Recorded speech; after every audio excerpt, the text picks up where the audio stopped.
freaking tomato right now. You do look like a tomato right now, but that's okay. Yeah, it's okay. Banter fodder. Do we need to share the link places? I shared it in the group. We can, if you guys want to share it in like all the chats and stuff. Sounds good. That'd be awesome. But we are live. I see it on YouTube. We're good. Nice. So there's that. Sorry, I'm opening the app on my phone so I can follow the conversation. Yeah, I'm trying to get the windows all squared away over here for me as well. Let's see. There we go. That's what I want right there. And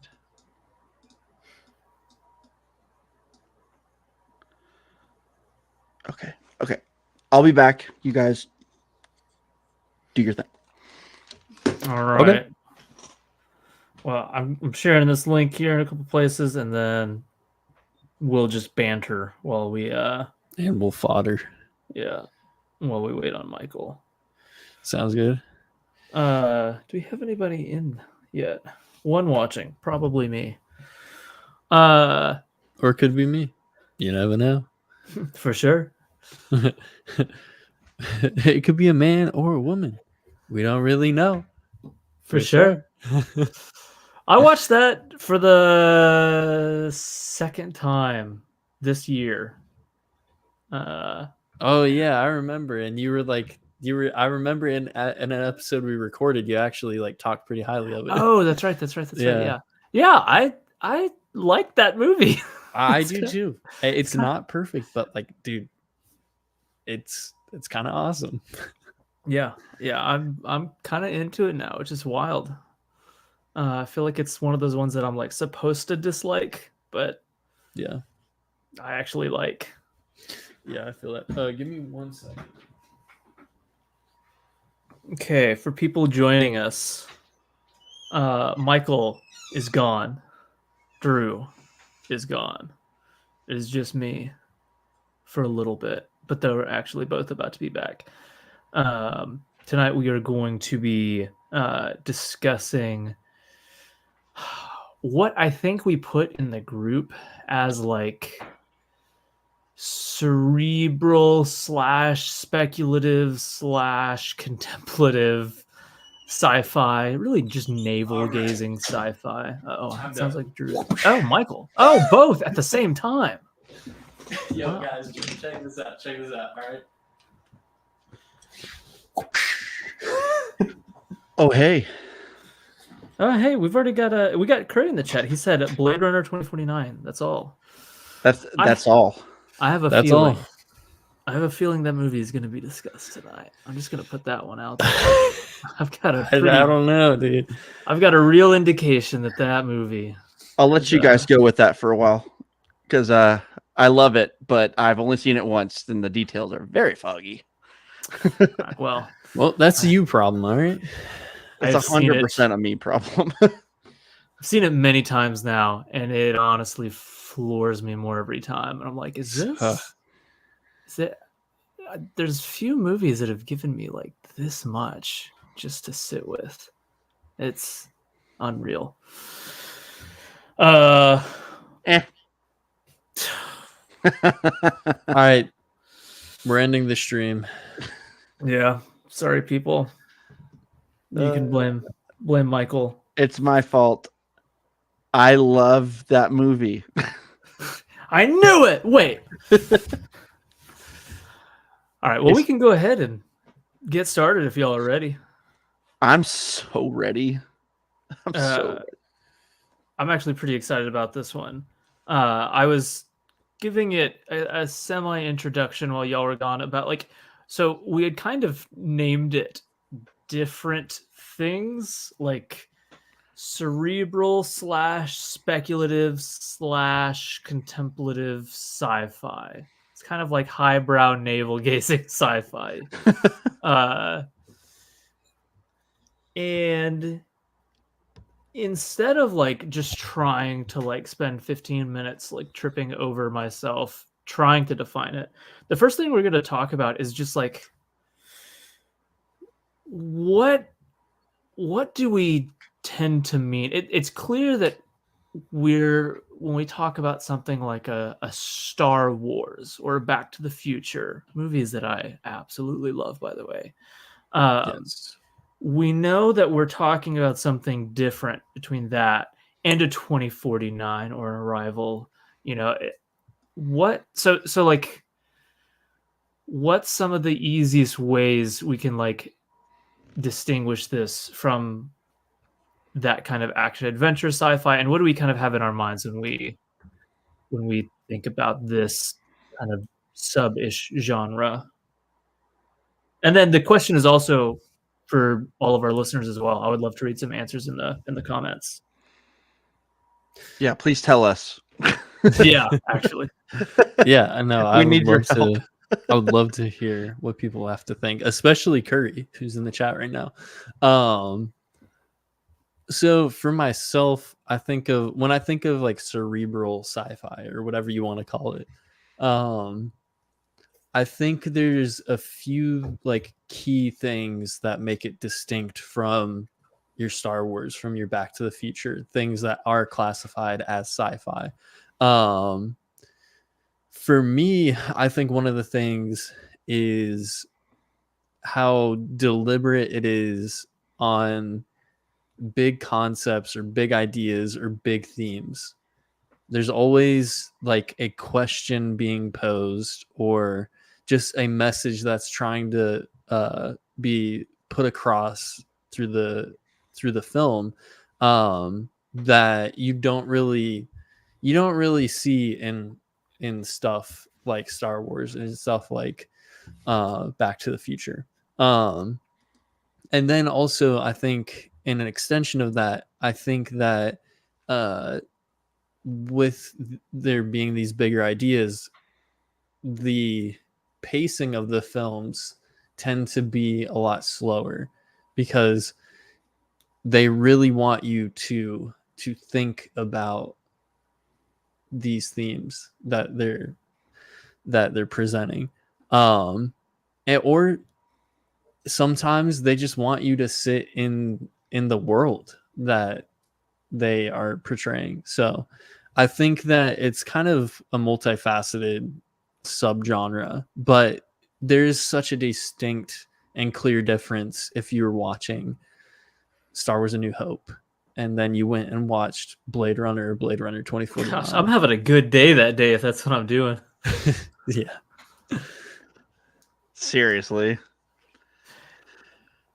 For me, yeah, I mean, I pretty much am with Drew there. I do agree with the big ideas and big concepts. I think a lot of it to me always comes down to tone. Like there's a big tone difference between those, you know. I mean, I would even put, even though it's definitely like first in my mind, it's an adventure movie, but I would also put like Raiders of the Lost Ark in there, you know, like there is a sci-fi, there are sci-fi elements to it, to that, to Back to the Future, to Star Wars. There's definitely elements in there that would, like, if you looked up the definition online of what is sci-fi, well, okay, all those things are kind of a lot of the time in Star Wars and stuff, but why is it different? And for me, I do think tone is part of it. And it does kind of feel to a lot of times sci-fi is really trying to say, I don't know. A lot of times it's really trying to say something about humanity. And it's oftentimes kind of a what if kind of a thing. What if this happened? And what if there was this technology that went along with it? How would humanity respond to it? That's not everything, but I do think that's like a big part of it as well. Like a lot of these movies are more grounded in a reality that's like, that could exist. I could see a world where that exists, but we're not quite there. It's definitely not real. So, I don't know. There's a groundedness and like a definitely a more like seriousness to a lot of it. And again, this is all kind of tough. It is kind of tough to explain because there's not like I think there's an exception to all of these. But I do think generally when I'm thinking about okay, what's the difference between Blade Runner, 2001: A Space Odyssey, and then Star Wars? Like those are wildly different movies to me, and I think of the biggest thing for me is tone and like you said too, Drew, like just the slower, more deliberate pace of it. And again, this is not all the time, but again, I do think some sci-fi does tend to be more cynical as well. Again, A that's lot of not cautionary tales. cautionary tale. I was literally about to say those exact words when you look at you look at Jurassic Park, even though that's a fun movie, boy, it's the themes are very cautionary tale. You got Dune. I mean, there's those are hard sci-fi, but they're also yeah, I don't know that. So like to me, there's a cynical there's a very cynical way you can go about it as well. And Star Wars is like foundation is hope. So it is very different, and so I think that's the crux of it. Is a lot of times it's cynical, a lot of times it's just a tone. But it is kind of like it when you see it. Yeah, I'll read a few comments from Curry because he kind of hit on a lot of things being said here as well. First, he said Denis Villeneuve is the modern king of this particular brand of sci-fi, Yes. which is definitely Agreed. the case. But he said tone, score, editing style, and overall atmosphere in the filmmaking. Then he followed that by saying big ideas, deliberate but well-maintained pacing, and execution of themes to be thought-provoking and not necessarily definitive, hence the speculative. So, yeah, I think there's definitely kind of a definition is kind of coalescing among all these different things put out there. But like you said, with almost everything, there's a lot of these things that don't fit nicely into it. And you're like, is it not? I think like so one thing is definitely it seems to be like big ideas is one where like the intent isn't to like it's not edge of your seat action. It's not just to kind of entertain in that way. It's because it tends to be more deliberately paced because of the ideas. It's you kind of have to be a more active viewer, and which it's kind of why the ideas and concepts appear in films that are going to be a lot slower. Whenever Curry said tone, score, editing style, and overall atmosphere, that's really what got me the most. Where I'm like, yeah, that's one of the things. Like as you're watching one of these kinds of films, after the fact, you can be like, well, it's this kind of sci-fi because it asked this question or because it did this thing. But a lot of times when I'm just watching it, I'm saying it's this kind of sci-fi because I know what it feels like, and this feels like that. Like when you're watching 2001, you're like, okay, this is this kind of sci-fi. And boy, is it! Oh yeah.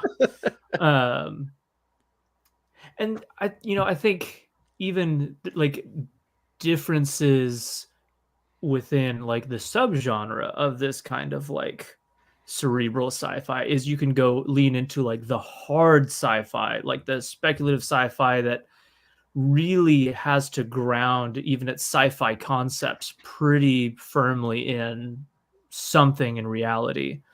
And then you've got other kinds of sci-fi that doesn't really feel the need to ground its science all that much, but is still, existing to ask kind of like highbrow questions and whatnot. And so even there, I feel like there would be people who'd be like, well, no, that movie is not like this kind of sci-fi, because like it basically just says, oh well, this tech can do this, and now we're asking this question, but they don't explain the tech, and it's it's just kind of an invented thing for the film. And I so feel like with those films, those like more cerebral sci-fi films that don't explain the tech, don't explain the science behind things, they still feel like very believable.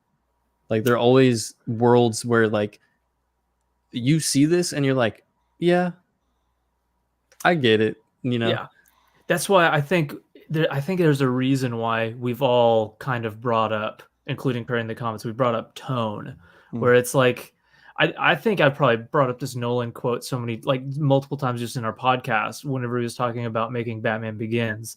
And he was like, it's not about having it be realistic.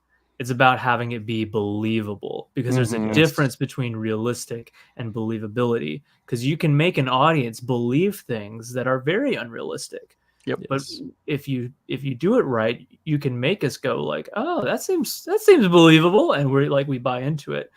And so there are some sci-fi films that really do spend a lot of time to like ground the tech, ground the logic.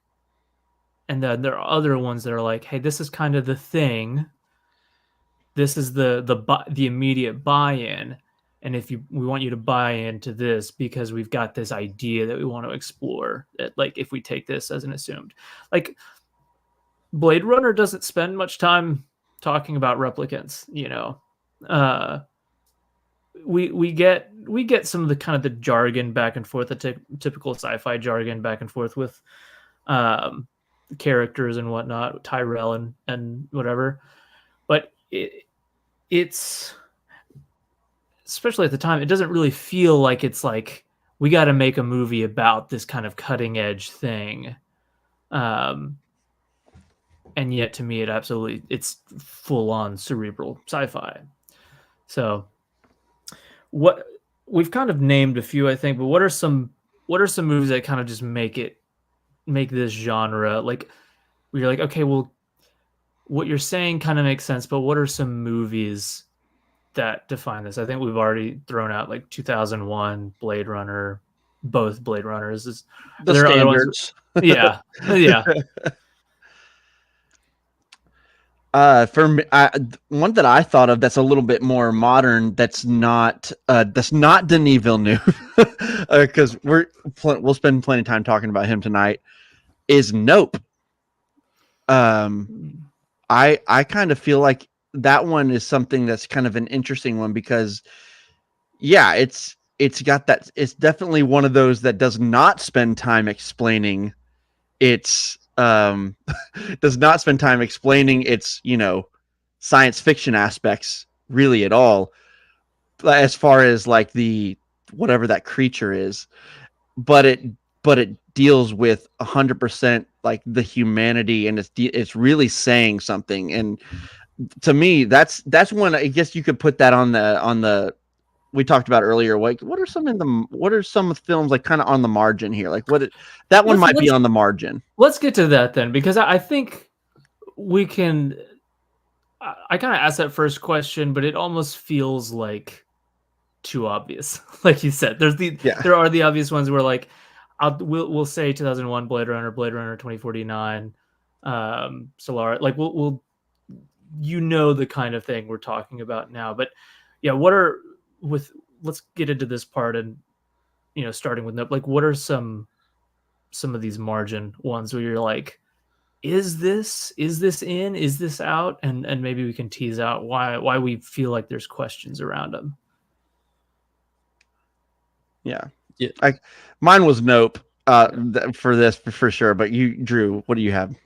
Yeah, well, I was gonna say Nope's actually a really interesting choice that I honestly didn't even think about. But when I think about cerebral sci-fi, I can definitely picture that in with a lot of the other films, like in terms of tone, in terms of pacing, in terms of concepts, and themes.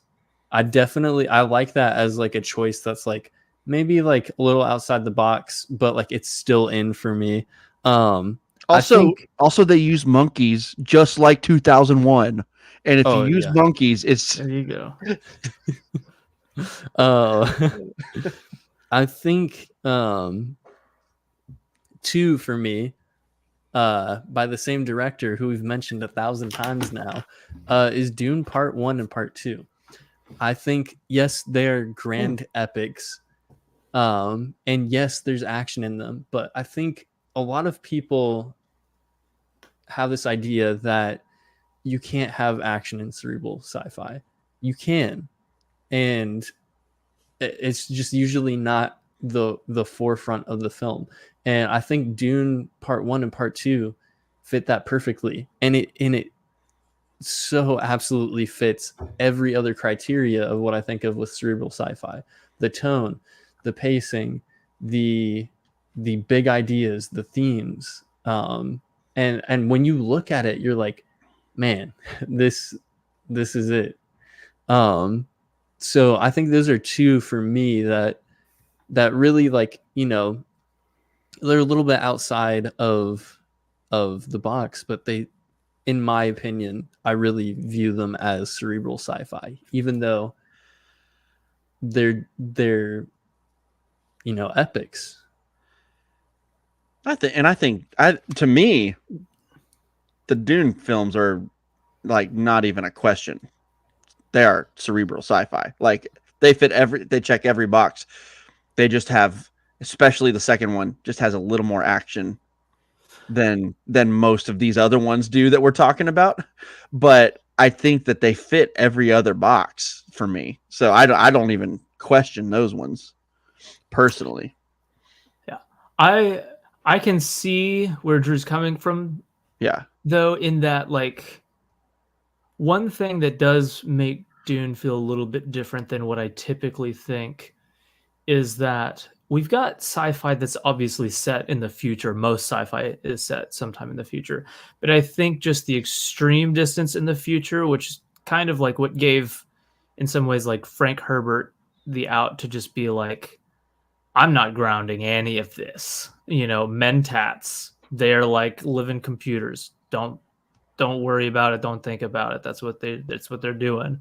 Um, like there's almost also like a really fantastical element to the spice. Like there's no attempt to ground it in science, really. Like he's full on seeing the future because he's inhaling spice. So there's enough like kind of fantasy to Dune that I get why it would also kind of be one of those marginal between, like, in some ways it feels like a sword and sandals kind of thing, and so there's an epic sweeping feel and then kind of a lack. And I know we already talked about some of these movies don't really feel the need to like ground or explain their science too much, but I think that's taken to like an extra level in Dune at times, to where it feels like it's out to do something different than like an Ex Machina or Her or something It's like Dune that. something different. It's doing something different, dude. What are you doing in its swamp? And then Nope is interesting because I was just thinking about alien films in general and whether they just kind of get an automatic pass into it. And I think the thing for me almost though is like they're like Nope doesn't quite fit it to me in a way that like Arrival would. And I was like, okay, why is that? And I think part of like Nope feels like the creature almost feels incidental. Like it could be a UFO, or could we make it, I don't know, just a land dwelling creature, rewrite the script just a little bit. Okay, so it's kind of like Midnight Special. But Midnight Special is really just a family drama, and it happens to have a few things that they don't even bother explaining whatsoever. Yeah, so it's like is that element, is like the quote unquote like sci-fi element to it of like like real importance to the themes. And And so, yeah, with some of these movies where it's like they kind of wear the clothes of some of the stuff, but like, I don't know. I feel like you could change Nope to, I don't want to be as drastic as like it's a Bigfoot movie and it's still the same thing, but like you could kind of change it to a non-alien thing, some sort of more earth, and I guess it does have to do with the themes of spectacle and like how we consume, though. Like I don't know, it kind of feels tied in a bit. right. But I also I think non-sci-fi films can deal with that kind of stuff. Oh, sure. It just, to me, because there's no real like there's no questions about like. Curry says I'm right, just so you know. All right, fine. Oh, we gotta. Don't worry, Curry. We're gonna read all yours. Don't worry. Yeah, I'm gonna read some real quick. Curry said Star Trek: The Motion Picture. I think that is the obvious Star Trek movie. If there is going to be one Star Trek movie that's going to make it, it's that one. Yes. Partly just because it wears its 2001 influence on its sleeves, but also because it is very much sci-fi. Like with the reveal and everything it's been about and stuff, you're like, oh my gosh, yeah, this is very, very clearly like cerebral, highbrow kind of sci-fi. Yeah. And if there was another one, I think Undiscovered Country would be kind of closest because it feels like it's the most that's asking like, all right, how do we, if this is true, if we become explorers of space, if we find these other races, like what does that mean for us in terms of like how we create relationship, like diplomatic relationships with species, and how do we, like, it's asking questions like it's basically it's a Cold War story set in space. It's like it is the Cold War but in space, and I feel like that feels very sci-fi-ish to be like, well, okay, let's say we find ourselves out there, so how do we conduct ourselves? And he mentioned Akira, which I also kind of feel I'm leaning towards including it, but there's enough of like the absolute craziness to it that it's a pretty out there movie. It's awesome, but it's very out there. And then he also, I won't read everything, but he says Gojira, which people bring up a lot in sci-fi, which I think makes sense. And then Ad Astra, which I would agree, even though I don't love Ad Astra. Emphasis on the ass part of Astra. I haven't seen the movie, but I gotta play into the bit. Hey, Justin's in the chat. Hey, Justin. You came here just in time. Did he mention? Is he the one who mentioned Ex Machina? He is. That's okay. Him. Yeah, I was gonna read his comment. He said Ex Machina mentioned another Alex Garland entry, Annihilation. The alien aspect doesn't at all matter to the themes of the film. Yeah, Annihilation was one that I had kind of had as a borderline one because like the science of it isn't really explained. The alienness of it is there mostly just to kind of get these characters to a new place, and it kind of rides that line of like, is this really one of these kinds of films? I think Ex Machina is like full on cerebral sci-fi, but Annihilation is kind of on there. What about Jurassic Park, guys? Where do we put Jurassic Park? Jurassic Park is 100% sci-fi. There's to me, there's not a question. Yes, it is a fun adventure film as well. But dude, the themes of how far is too far for the human race? Like, when do we stop? When are we playing God? Like, that is so sci-fi thematically. And it is like the point of the movie and the book. I haven't read it, but that's the point of it. And it, to me, like, you have to include it. It doesn't feel like 2001 does or Blade Runner does, right? This is one of those I said earlier when we were just talking about it. or when we were just talking about in our intros to this, but I said there's always some sort of like, exception to the rule. And Yeah. to me, this feels like an exception because a lot of these aren't like fun, but Curry just said it. Cerebral sci-fi cannot be fun, so I guess Jurassic Park fits. Oh yeah, that's very true. But like a lot of these aren't though, right? Like Blade Runner's not a fun movie. Like it's fun to watch because it's good, but it's not like woo. Yeah. Like it's not like there's a definite tonal difference of of that, but I still think it's full on by the law. It is definitely science fiction. Yeah, it was one that really made me try to think more about what I meant when I talked about it, because I think it was like pretty recently that that I was thinking like, well, Jurassic Park really isn't one, and then I paused and I was like, wait, but why isn't it? And then I kind of got to think, I'm like, you know what? It's the idea of playing God is just shot through the genre. Yeah. And obviously that's here in full force. And in fact, like we think about Jurassic Park as this incredibly fun film because it is, Curry. It is an incredibly fun film. Yes.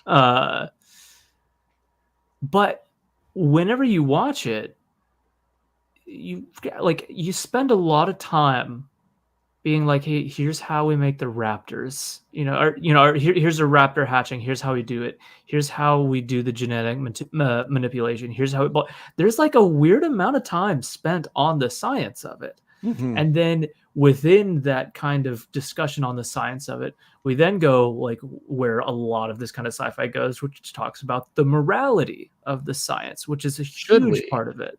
Yeah. Like you got that great quote, your scientists were so preoccupied with whether they could do it, they never stopped to ask if they should. And that's science fiction almost to a T right there. Well, yeah, there it is. Yeah. Like Malcolm is there. Ian Malcolm is there to like tell us all like boldly that, yeah, this is sci-fi, guys. This is like the whole point of the genre. So yeah, I think you're right, and this is where my mind went when you're like, and there's always these pesky like exceptions where you're like, dang it, this feels different because we talked so much about how tone and pacing and mood and feel really help us figure out like, okay, this is one of those. And then a movie like Jurassic Park comes along and it's like, nah, I'm super fun, but I'm totally one of those too. Yeah. So okay, I have a question. Where do you think Stalker falls into this? Because if you look up, most of the lists that like people would make for cerebral sci-fi, I feel like that one always comes up. But its approach to sci-fi is very different because there's so much mystery involved behind it. There's so much mystery involved with the zone. What is the zone? Is it science? Is it like metaphysical? Is it supernatural? Like, I feel like it fits every other criteria of what I would think of one of these films, but the science aspect of it is very different. Yeah, I feel like Stalker occupies the exact same category for me as Annihilation, where I'm like, in a lot of ways, it's like when we're talking about tone and feel and vibe, like all these ways it feels like it, but I still can't help but question, like, is this real? Like, is this really in this genre? Like, I get happy when I see it ranking high because I think it's like a masterpiece. But at the same time, I have those questions with the zone where I'm like, but is this, it's not even that, is this science fiction, but is it just fiction? Is there even an attempt at like the science part of the fiction? And I think it's the same thing with Annihilation, where it's like something alien happened to this place and it's changing stuff. And is the fact that its origin is potentially extraterrestrial all we need to kind of like get it into the genre on a technicality, or does there need to be more? But yeah, I think there's a reason it always comes up on these kind of lists, because I think everybody's like, yeah, but it feels like one, doesn't it? I haven't seen that one, so yeah, It's pretty awesome. I have one I want to know y'all's thoughts on. And this one is one that's interesting because on the surface you think, oh yeah, duh, of course but it's Signs. What do y'all think about Signs? Because that one is interesting because it's like, yeah, it's about aliens. So yeah, it's right. But you know, most of the film takes place on the farm and they go into town a little bit and you don't see the aliens until the birthday party that scarred us for life. You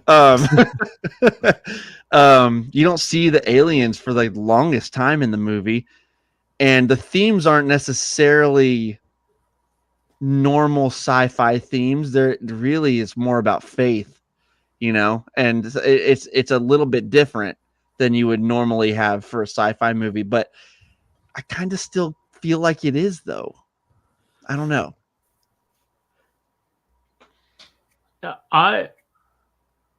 It doesn't really, even though this is like genuinely one of my favorite movies of all time. It's so good, dude. I love Signs.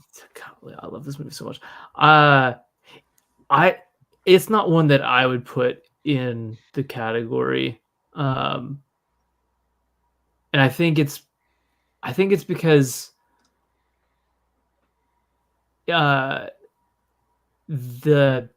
it doesn't feel like it's really asking questions about the ethics or morality of what we're doing. Mm-hmm. And it's also not really posing it in more kind of like realistic ways of framing it, of like, what do we do in a first contact scenario? Like, that's Arrival, obviously, like through and through, which is why I think it feels so obvious, is like, this is all about like, what do we do in this scenario? What are the real life ways we might see this playing out, and this and that, and how would like it feels when we're like that. Whereas I think the only like it's science fiction to me in that, like, we've got aliens with spaceships and stuff, but I don't know, at least for me, and I want to hear what Drew thinks. For me, beyond the presence of aliens, there's not a lot else to it that quite matches. Yeah. I think I'm with Jimmy Jam on this one, because it's one that I was thinking about a lot too. I was like, oh, what do I think about this? Does it fit into like my criteria of what I think, so like this kind of sci-fi is? And it like barely misses the mark for me. I think that if there was more of an emphasis on the science of the aliens, or like interacting with the aliens, I think that it could make its way in. But yeah, I think it just kind of misses the mark for me. No, and to clarify, I'm with you guys too. I leaned toward it not being one, but it also is like, but it kind of could. It's on the fringe, but I do lean toward it not being one. But it's so it was one of my introductions to movies with aliens at all. You know what I mean? Like, in my life. So I kind of in my mind thought it was sci-fi until I really thought about it. And I'm like, it's not really, actually, by the definition, what we established earlier. So, but it doesn't miss the mark in being a good movie, because it's a great movie. I love it's a 5-star.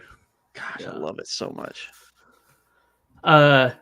We brought up Jurassic Park as this kind of exception, but I was thinking, like, there is this sub genre of maybe the more action-oriented sci-fi that still has at least one foot kind of in this kind of sci-fi. And I was thinking of things like Minority Report. Yes, I I mean, was it's about to mention Minority that one. Report for sure. yeah, like it is, you know, it's 100% centered on the ethical question of this kind of technology, you know, this predictive technology. Men And in we've Black. Sorry. exactly, dude. Yeah. Uh, but like we've seen that question come about, even like, you know, and I guess as recent as, although this was 10 years ago, the Winter Soldier, of like technology that predicts crimes, and clearly that tech, at least that we know about, doesn't exist. So it's like, I mean, it's in some ways, isn't that speculative sci-fi? Isn't that so? It doesn't really always fit the tone that we have in our mind. But I think a movie like Report matches, or The Matrix, and then Matrix is definitely sci-fi. oh yeah, it's for sure sci-fi, Fully sci-fi. but like A lot more it's one of the action though. yeah, it's one of those ones where I then put the question mark around like cerebral highbrow. Like, is that what is that? But it's like, you know, it's clearly got big ideas. And then I guess the last one on this kind of thing, and then I want to hear y'all on some of these. But did y'all see Michael Bay's The Island? No. No, I haven't. Okay, it's got an interesting idea where, and I don't.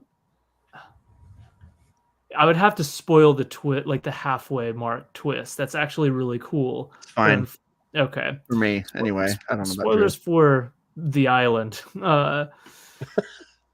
It's these people living on this on an island, but it's like a big sci-fi kind of campus thing where it's like a huge apartment thing. It's nice. People aren't like, nobody's, it looks like a kind of dystopian sci-fi thing, but people are like kind of chill about it. But there is this I'm trying, it's been quite a bit since I've seen it, but there's like this thing that's presented as like a lottery to them, and when you win this lottery you get to leave the island and live in like this kind of paradisal place. The twist turns out to be everybody on this island is a clone of a rich person who is and like they're basically just growing these people for their organs, so that like when you get heart failure you've got a clone with your exact, like, you know, with a heart that can, you know, it's a cool idea. So like the lottery thing is really just, hey, you're the guy who like paid for your, you know, your existence, kind of, he needs that liver now. So like it's a cool idea, but then it becomes like a really dumb Michael Bay movie halfway through. But it kind You of had me at thing. the twist was clones.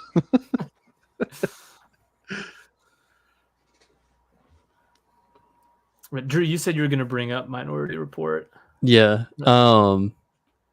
Honestly, like with it, even though it's an action film through and through, I think for me, it personally fits into a bit of more highbrow sci-fi.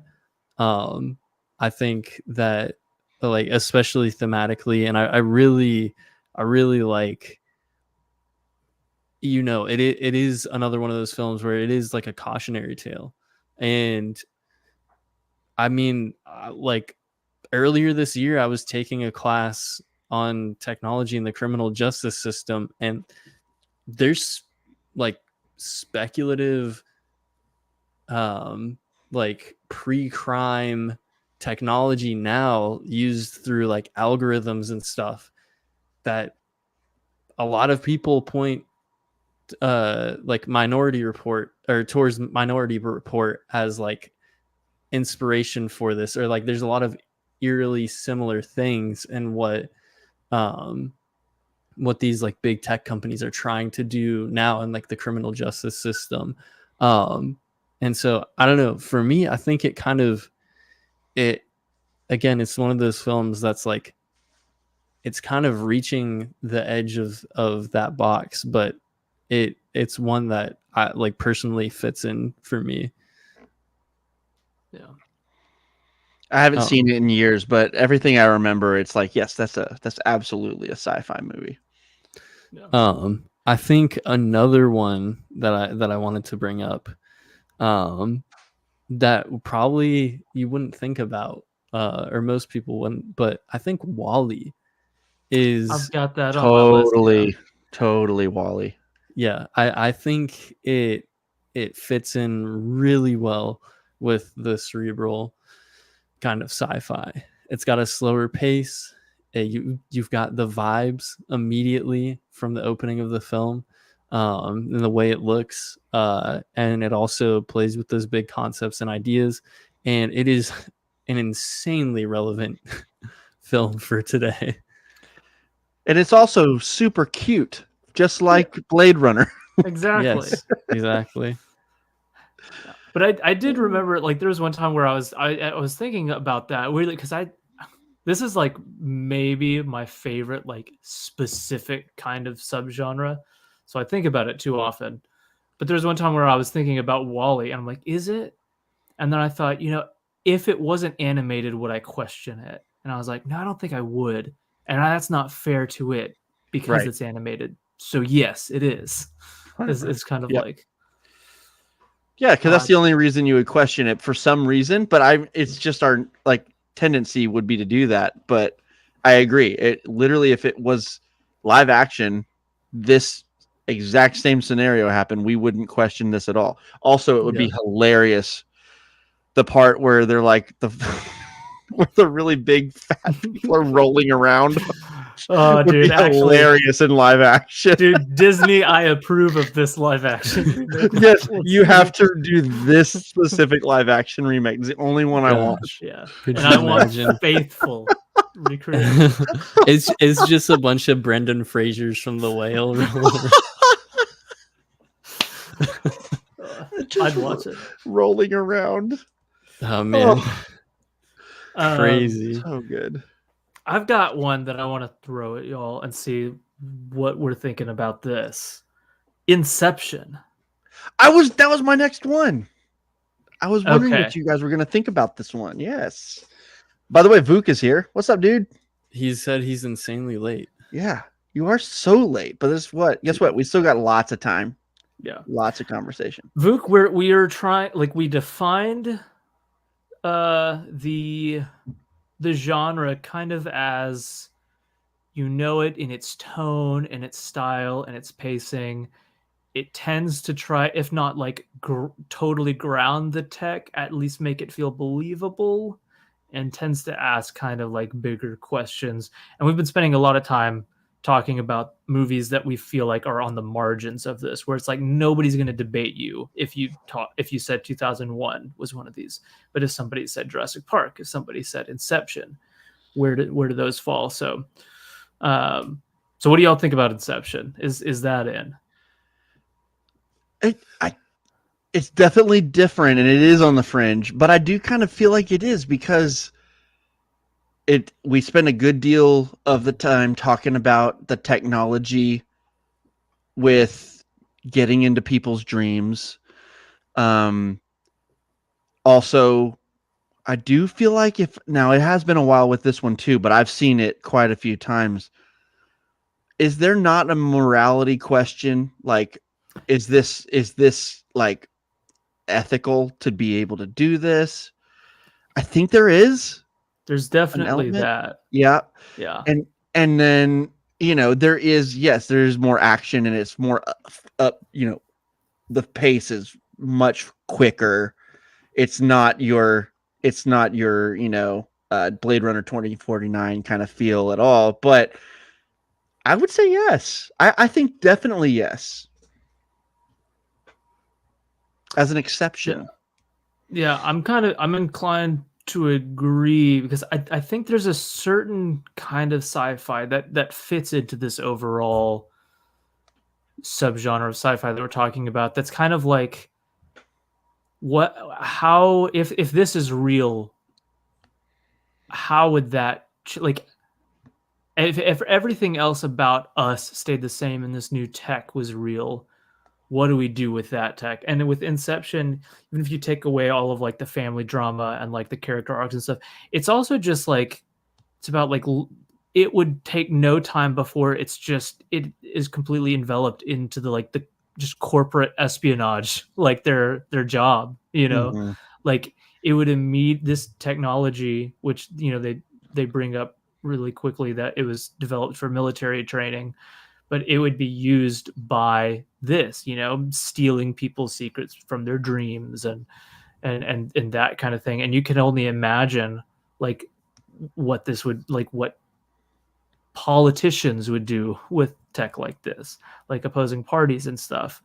So I feel like in a way it's also kind of the same how I feel about Alien, which in a lot of ways doesn't really feel all the way like this genre, but it kind of fits into me in that it's like, okay, let's say we get spacefaring technology. What does that mean for us as an extension of our commerce? And you see Mhm. that here where like they're basically just space truckers, and like this becomes the new norm for that kind of lifestyle. And this would become the new hazards of driving your truck, like, so in some ways it feels like it kind of gets in like that. Vuk says, I Yeah. think Inception by definition is, but how it plays out feels more like just the modern world with a special power, more so than a sci-fi world. I don't know that I agree that it feels like the modern world with a special power. It's all tech. Like you have to literally like go through a whole process and set up, literally hook up to it, and there's only certain ways you can get out of it, and it's not just something you can turn on and off like a superpower or a special power. I get what you're saying, but I don't feel like that. I don't feel like it feels like that to me. What do y'all think? I think like I understand from like a visual standpoint that like it's just like a modern day city, like that's like kind of the setting. But I agree that I think it does absolutely feel like a sci-fi, even if it's not in like some sort of futuristic city. Like, you don't see like flying cars or whatever, right? Like it's not it's still grounded in our reality in some aspect. But I still think it definitely fits into the sci-fi criteria. And then there's a comment from a bit earlier, and then we'll probably move on to a new question. But somebody said, I think Eternal Sunshine is a sneaky fit. And I agree for basically the same reasons as Inception as well, where it feels like it's like, okay, this tech exists. What do we do with it?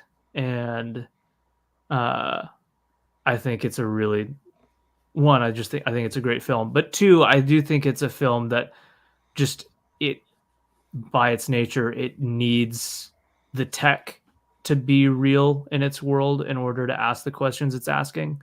So just because of that, it kind of feels like Yeah. it necessarily has to be sci-fi. What are some common themes in cerebral, like this kind of sci-fi that we see a lot and that are maybe some of your favorites when they show up?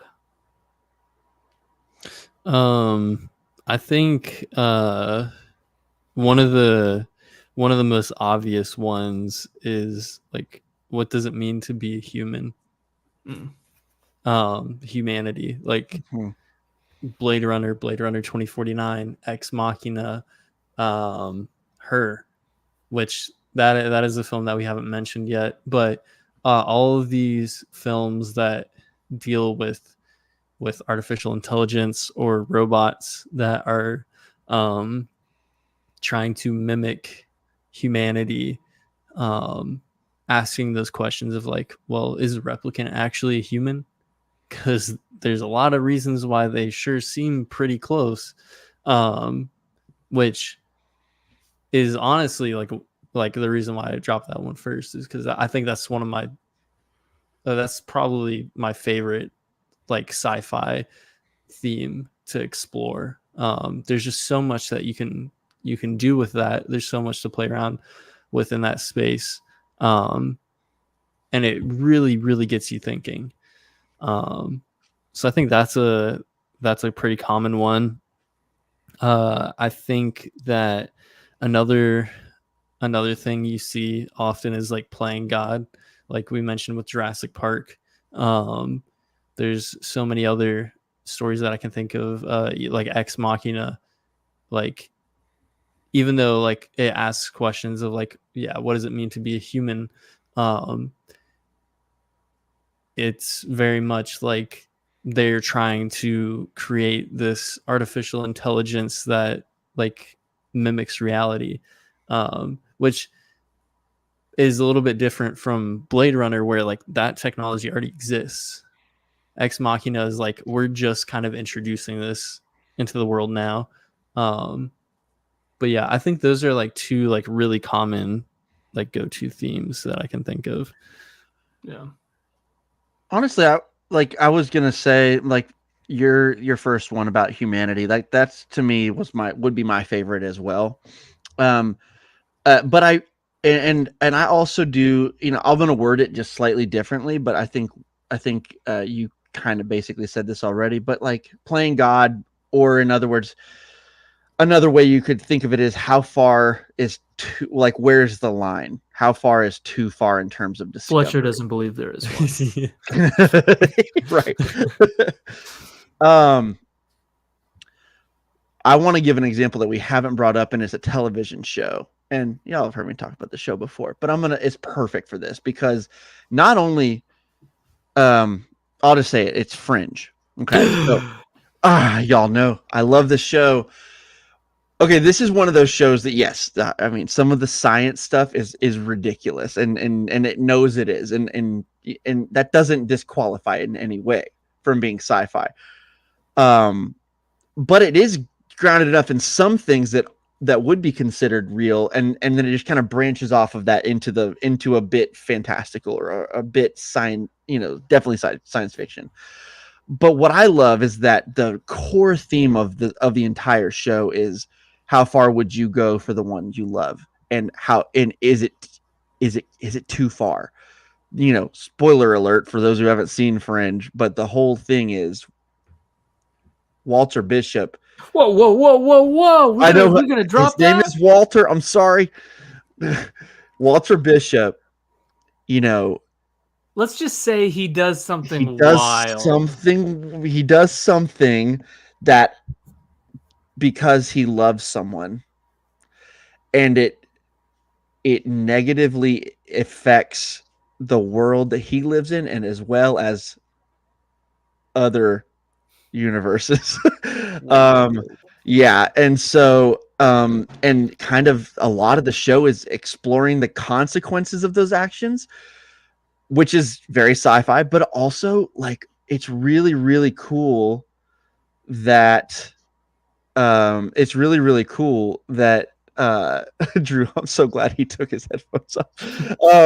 But I think it's really cool that like the whole, like this show really does such a great job of, yes, it's got all that fun sci-fi stuff, but it also is, the more they explore that stuff, the more emotional it gets, the relationship between Walter and Peter gets. And so like when you can have a show that combines all of these different sci-fi themes that we've been talking about, while at the same time having such a strong emotional core that's directly tied to those sci-fi themes, I think that is really special. And so that's one of my favorite things in sci-fi, is when you can marry those things together with the emotional side. Yeah. Drew, I don't think we spoiled too much. It's all gone. It's all out there. Vuk had to take his off as well. Sorry, y'all. They hate us now. No. Show came out in 2008. I'm sorry. But you want people to watch it. I do. It's so good, guys. Also, speaking of like, while bringing up shows, the show Black Mirror is basically this kind of sci-fi, just consistently season by season. Like every episode is just Yeah. exactly the kind of sci-fi we're talking about. And I love Black Mirror. So yeah, I you know, one of the first things y'all brought up, Drew, when you brought up the idea of like using sci-fi to discuss what it means to be human. And I think, AI, cloning, robot, like that kind of stuff is it's a really helpful kind of plot to use to ask these questions, because it's like we've got the known quantity, which is human life, which we're all like, okay, yes, we're all out and about, like we all know we're human life. But then you create something that we on some level recognize as distinct from us, whether it's AI or a replicant or an android or whatever. But we then it forces us to say, okay, when does that get close enough to us that we start to question, like, all right, what is this thing now?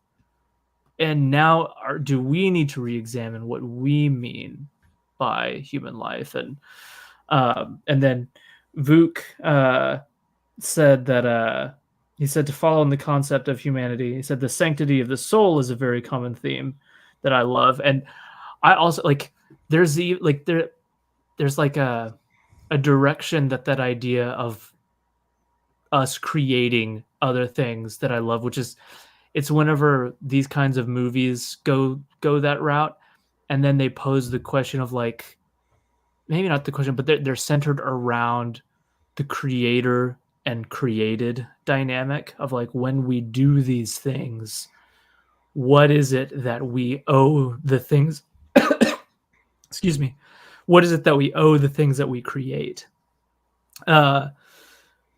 Frankenstein is pretty much considered to be the very first piece of like true sci-fi, at least sci-fi novel. And that's like, that whole book is like, okay, a guy created a thing. What does he owe the thing? How do we frame the dynamic between the two? And that you get into like some big metaphysical questions there, and like if you want to go there, you can go the idea of like the soul route of like, if you believe in the soul, then how do we see how do we see the status of like the soul status of the things that we create? Which is why I tend to I like AI stories that are brave enough to not go the "it's just like me" route, which I think is like the kind of default route of like, we create AI, but because they're so good at like mimicking our emotions, they're like, it really is just like us. And like, there's phenomenal movies that do that, so I'm not saying every instance is bad, but I don't want to spoil it for people who haven't seen it. And this isn't really a spoiler because I think the movie is intentionally ambiguous. But Ex Machina has given me like, it's probably my favorite instance of like just pure without flesh AI. Like it has a body, but it's not like a flesh and blood body. And so that's one of like, that's maybe it's at the very least one of my favorite instances of just an AI story. And then it's also what I think makes Blade Runner 1 and Blade Runner and 2049 so compelling to me, is it almost feels like there's an awareness in those films that like, we know that as well as some of these things might be able to mimic emotion, like this AI isn't, there's something that's lacking that makes it like a person, that gives it personhood. And so by just infleshing replicants, being like, there is like a fleshiness to them, they bleed, they are like, they breathe, it pushes it closer to be like, okay, all right, now really what are we talking about that separates us from them in a really interesting way. So yeah, that, like that. all of that kind of stuff really I love. I'm with you on that, Drew, and then you as well, Michael, which I feel like playing God is kind of like the umbrella that a lot of these just kind of fall under. Yep. Whether it's creating AI, or I don't know if y'all have seen Gattaca, but that movie I is, love that movie. it's awesome. It is for sure this kind of sci-fi, but it deals more with like gene manipulation and this kind of dystopian, what, like, it's, I don't want to say too much about it either, but I'll just say it's got Jude Law, Ethan Hawke, and Uma Thurman, and it's an awesome like, go watch that movie. That movie is awesome. Yeah. Put it on the list. Yeah. All right. Before we get to our like top 5 favorites, which we're gonna answer tonight, and I didn't give y'all a warning ahead of time, so I wonder if y'all have any, just kind of be able to pop off the top of your head. What are some like honorable mentions where you're like, maybe this isn't my very favorite, but like these are some really good ones that I think do really well within this subgenre? The Matt Reeves Planet of the Apes trilogy, to me. It's kind of like that Jurassic Park territory where you're like, but maybe. And there's a bent to it too that's like, it's a little different because it's not like, it feels a little more innocent than it does in Jurassic Park because he's trying to save his dad. Yeah. But maybe the idea hits even harder there, because then you're like, listen, the road to hell is paved with good intentions. Exactly. Yeah. And I think I don't think that disqualifies it in any way. So to me, those are definitely sci-fi movies, and they're amazing, particularly the Matt Reeves too. But so yeah, those to me they're not going to be in my top 5 because the top 5 is like insane, but they're amazing. I love them. Kiefer just joined us. He thought we were talking about AI, artificial intelligence, whenever I mentioned Jude Law. I haven't seen that. I haven't either. It's really good. We should probably cover that one sometime because I haven't either. Yeah, I want to. Steven Spielberg, man, he did that one too, right? Man, he can do all kinds of sci-fi. Yeah. Yes. He's one of the best ever. And musicals and comedies and dramas. He can do anything. He can do movies. He can do the movies. Yeah. Drew, do you have any? Yeah, I was actually going to mention those as well. Yes. Ooh, I have one more. Go ahead. I have one. I'm trying to think. If it fits in. But I'll just throw it out there, just for the sake of it. What do you guys think of like District 9? Because that was one that I had listed in my honorable mentions, but like with our conversation, I'm like, I don't know.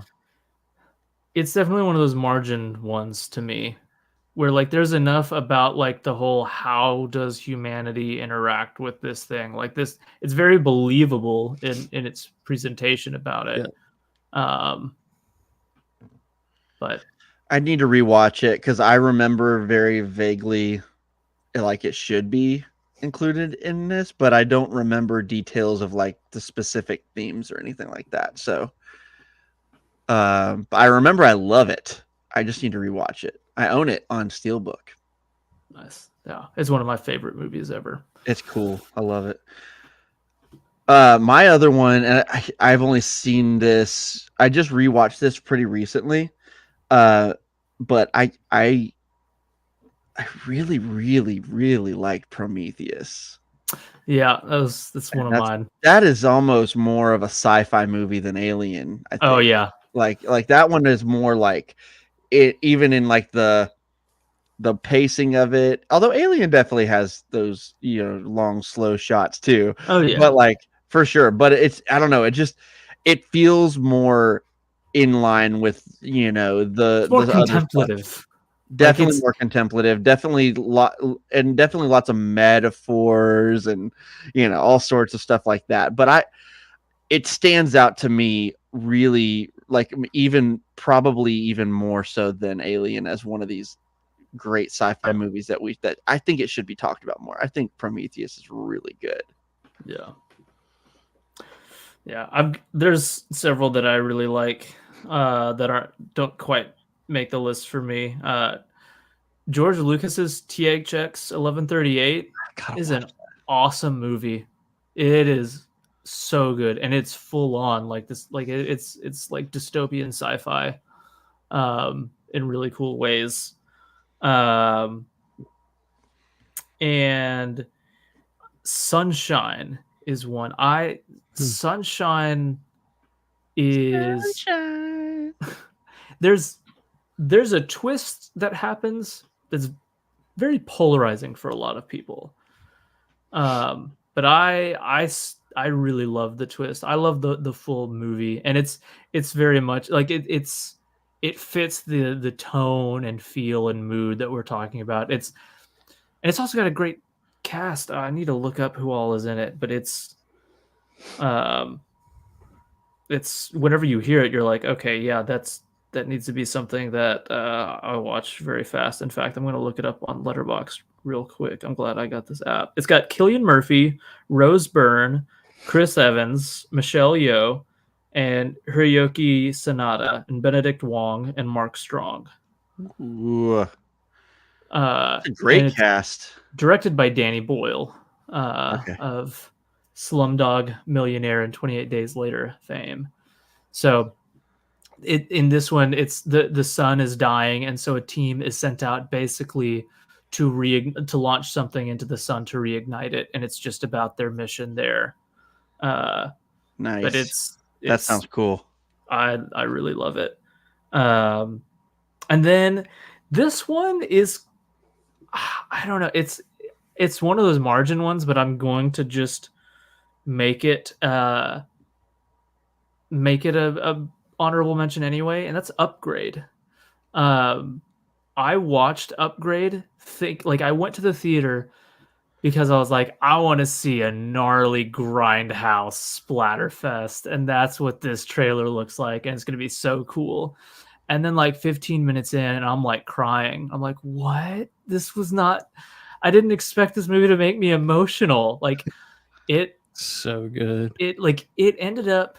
Like the thing is, I got the best of both worlds because I got some pretty gnarly action that was like, ooh, that was nasty, and I'm glad. Yeah.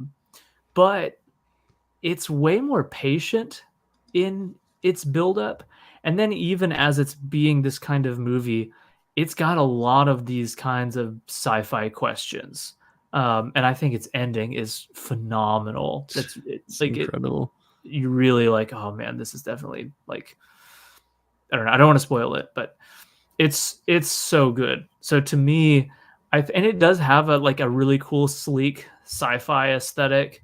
Like I choose to include it in this genre. And then, well, actually, I won't bring them up because I'm pretty sure these are going to be mentioned. But do y'all have any other mentions? I think Minority Report is one of them for me, but we already kind of talked about that. And then Upgrade was also one that I was thinking about as well. Ex Machina is actually barely missing my list. Well, maybe we'll talk about it anyways because it might show up on somebody else's list. Kiefer asked, does the Invisible Man count? And I actually had that on the list of movies to talk about when we were talking about margin, because I think the newest Invisible Man does kind of count because it's also one of those ones that is like, okay, if this tech is around, how does it change the world?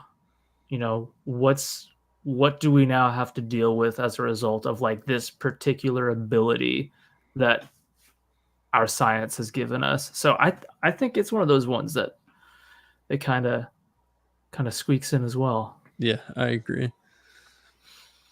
All right, Michael. I think we'll do everybody gives their 5 and then their 4 all the way up to 1, and we'll go round Cool. table style. Michael, what is your number 5? All right. So, I'm not super confident in this order. I just know these are my 5, but I'm gonna go with this as this is the ranking. So my number 5 is gonna be one that I just watched this past year for the first time ever. And it really made me. I did not know what I thought when I first watched it, but it would not leave my brain, and now I love it. 2001 Space Odyssey. That one to me, like, in many ways is like the ultimate, sci-fi movie in the as far as the definition that we've been talking about all night. But that movie just stuck with me so much when I got done. I could not stop thinking about it, and when I first got done, I still don't know how I feel about the ending. I need to watch it again. It's so out there and crazy, but not in a way that turns me off, just in a way that I need to think about it more and watch it again and see what I can get from it more. But I do know that, like, I loved the, like, I don't know how long it lasts, but it seemed like it was the first 45 minutes of the movie. The apes at the beginning, I was like, it's very obvious that this is saying things about humanity, and like I loved that part. I was just enthralled. I did not expect it at all. Like, when we spent the first while on that, I was like, is this the right movie? Am I watching? Did I put the right disc in? I actually did legitimately double check, make sure I put the right disc in, because it's weird. But I ended up loving that when I realized that I did put the right movie in. And I realized what it was saying. And then when it shifted to the human stuff on the ship, and those, like, many very, very, very, very long, slow takes in the ship, and it looks insane. God, it looks so beautiful. When did it come out? 68? 68, dude. It was I don't know. ridiculous. There's never been model work that's looked that good to me, even Stanley since. Kubrick shot the moon landing. He did. Confirmed. It's incredible on the volume, right? Oh man, it just looks so good. Even the ape costumes look so good. Are they costumes? Were they real? It's like, these are peers of, like, the Planet of the Apes movies, and I'm like, these ape costumes are way better. So much better. But because I haven't seen the old Planet of the Apes movies, I've seen clips and they're hilarious looking. But the first one it's great. I need to watch it. I do want to. But anyway, I love. And then really, when what's the is it Hal? Is that the AI's name? Yeah. Is it Hal? When Hal starts to take over or whatever, that stuff was gripping. That was so freaking cool. Also, by the way, Wall-E definitely took some inspiration with the AI thing from Hal for sure. But and then the most bizarre final 15 minutes of a film I can remember. Like, I'd never seen a movie that ended like that. That's so crazy. But I loved it. I ended up really, really loving it. So 2001. Nice. Needs a rewatch and many more. But yeah, it's so good. All right, Drewby. My number 5 is Her. Nice. Who? Her? Who? He calls it a man egg. It's no secret that I love this film. And I've probably mentioned it on a live stream before. I feel like you've mentioned it multiple times in plenty of ways. Yeah. I think, like I was saying before, what does it mean to be human? I like that concept a lot, and I love artificial intelligence in film. I think it's just one of the most interesting sci-fi stories to play with. But I think Her is really really unique in its approach, because it's not really about, it's not like in the same vein as Ex Machina or as Blade Runner. Um, and there's something about her that feels much more tangible and real, because all it is just a voice. It doesn't have a body. Um, it's not trying to mimic humanity in that way. And so I think that aspect of it's really interesting. I also really love just how it plays with like loneliness and isolation, um, in like such a unique way. And I also think like taking this concept of like, it's like honestly like a really sad story, but they kind of juxtapose that with like just a really cool color palette with like vibrant colors in the clothing, in the sets. It just like really transforms you into this world that really does feel believable. And in today's context, it's like, wow, like there's so many of these things that, you know, are like kind of coming true today with like AI and algorithms, and like how like these AI like tech giants are trying to create like AI generated voices, and like what'll that's just like the first step to getting this kind of technology that we see in her. um and so yeah, I think it's just a really interesting and beautiful but also tragic film, all at the same time, uh about a man who really needs people in his life.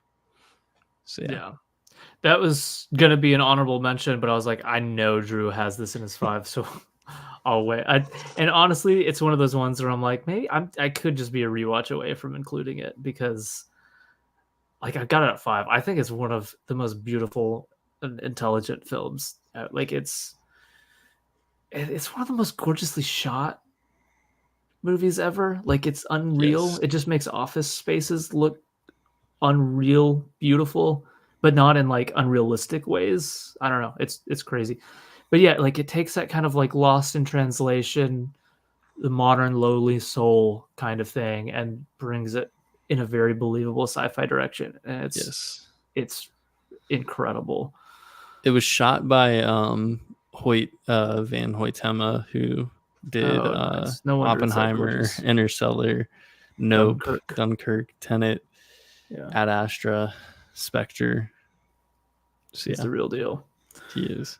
Um my number 5 is Ex Machina.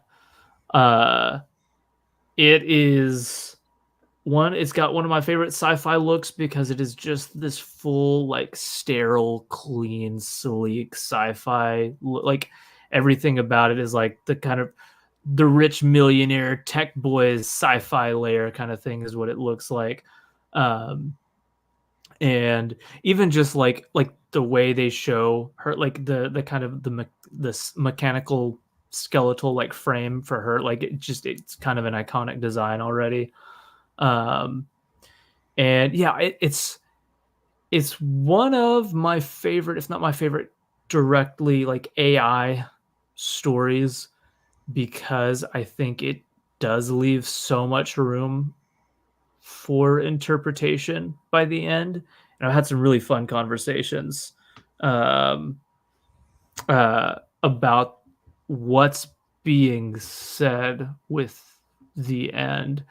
Um, but yeah, it's also like it's just you've got, I think, a total of 4 actors in the whole film, and uh I'm forgetting one of the actors' name, but like our 3 primary characters is Donald Gleason, Alicia Vikander, and Oscar Isaac, and they are all incredible, and it is so dialogue driven. I don't know, it's one of my like it feels like it's like my default favorite kind of setting for like an earthbound science fiction film. So it checks all of the boxes pretty much that I love in the genre. I got to get to that one. That one, I feel like that one comes up all the time now, and I gotta get to it. It's phenomenal. All right, Michael, number 4. Number 4 is a little movie called Hot Tub Time Machine. There we go.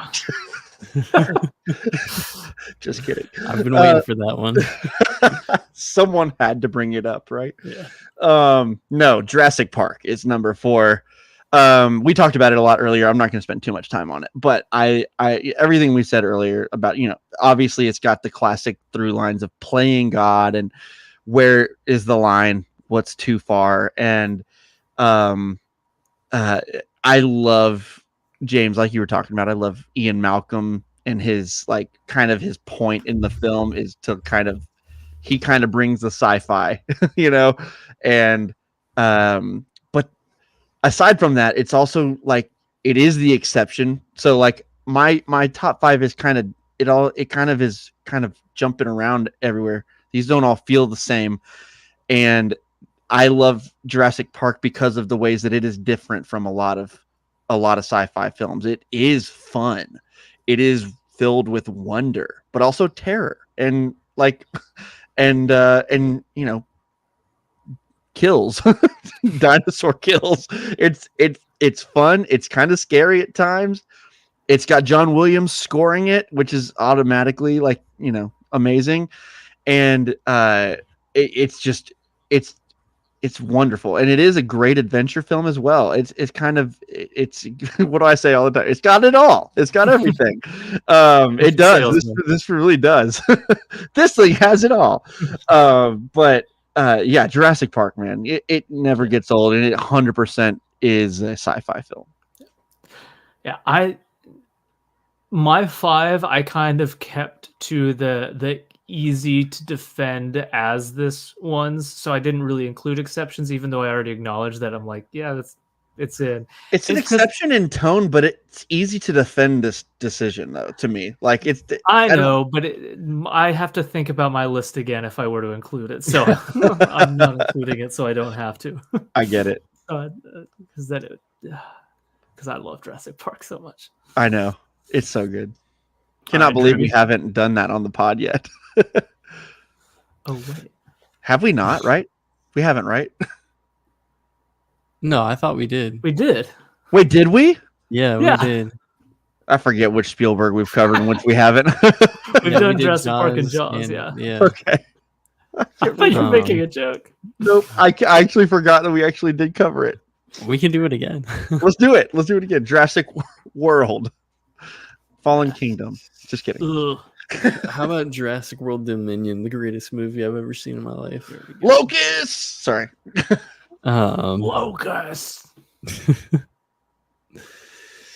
Yeah, I think my list is going to be not as many of the obvious ones. So my number 4 is Eternal Sunshine.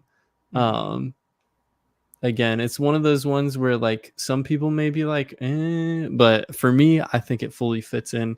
And it was in my top 10 on our favorite films live stream, if I remember correctly, or maybe it was in honorable mentions. I can't remember, but I love this movie. I think that again, it plays with a lot of it shares a lot of similarities to her in its themes. But it takes a much different approach, and I really like this concept of erasing your memories or replacing your memories. I think it's just really interesting, and also again, just an absolutely beautiful looking film, and I freaking love the score by John Bryan. I think it's such a phenomenal score. Look at him go, dude. Seriously. And it honestly, such a great score that it's been one of the tracks in it has been sampled in a lot of different kinds of music. Mac Miller has a song that I love that samples one of the tracks from it. It's so good. And it's easily Jim Carrey's best performance. But I guess I won't talk as much about this one just because I've already talked about it before on another one of our live streams. But yeah, I love that film. That movie is so freaking good. And I remember coming to the ending and like, as that scene played out, just being like, this is like gonna stick with me. It's so good. It's cinema. Yeah. Cinema, baby. My number 4 is Solaris. Because there's so many, just too much ambiguity around Stalker as to whether it's in. Solaris is like the easy in for me. And so I'm like, well, I'm getting him in anyways. This is not the, who is the director of, the Ocean's movies and Soderbergh. Soderbergh. So yeah, this isn't the Soderbergh one. This is the Tarkovsky one. I need to see the Soderbergh one because I actually think I'd probably still end up liking it. But this is one. It's a great concept where it is. So there's like a sci-fi space, or there's like a space station that is orbiting this like weird oceanic planet, and the planet materializes your subconscious, like things that you're thinking about, things that like you're dwelling on, like it creates it, and it's kind of used as a way to discuss the like just the problem, like the just what people are holding on to, and is like forcing them to deal with it. But it's also got like like 80% of the movie is monologues, and it's so good. What's funny, so it was Tarkovsky watched 2001 and thought it was cold and inhumane and didn't enjoy it, and he made this kind of as a response, as an attempt to do sci-fi in a way that he thought better. And weirdly enough, he made a movie that was less approachable than 2001. But it's less approachable. Wow. Well, I say part of that is because I'm an American watching a 70s Russian film. So like there's just like a stylistic difference and language barrier.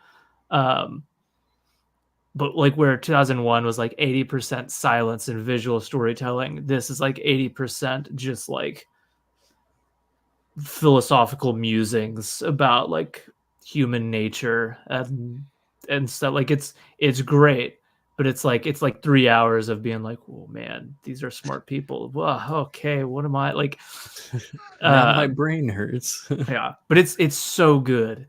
Yeah. There's some imagery in it that will stick with me forever.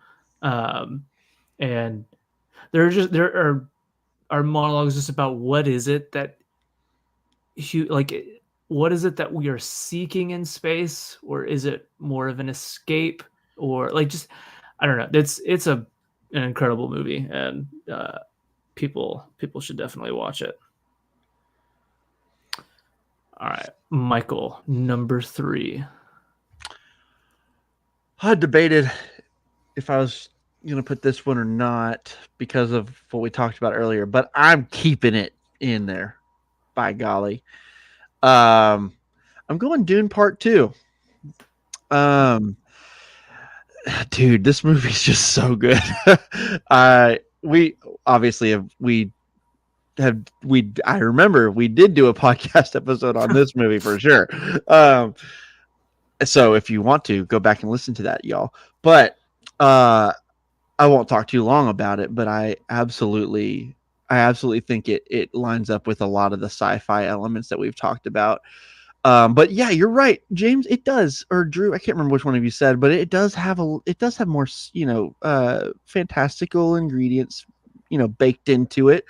I mean, Star Wars took a lot of inspiration from it in The those voice, the in force, in kind of.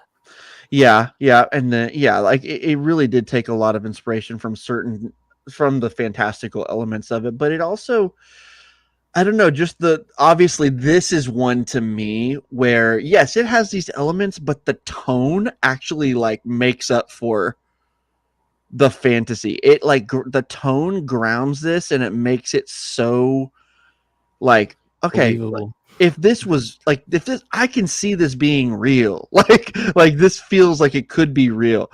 And it's that to me that's all about the tone and execution of uh all of the model work and really well done CGI when he used it, and it is, Yeah.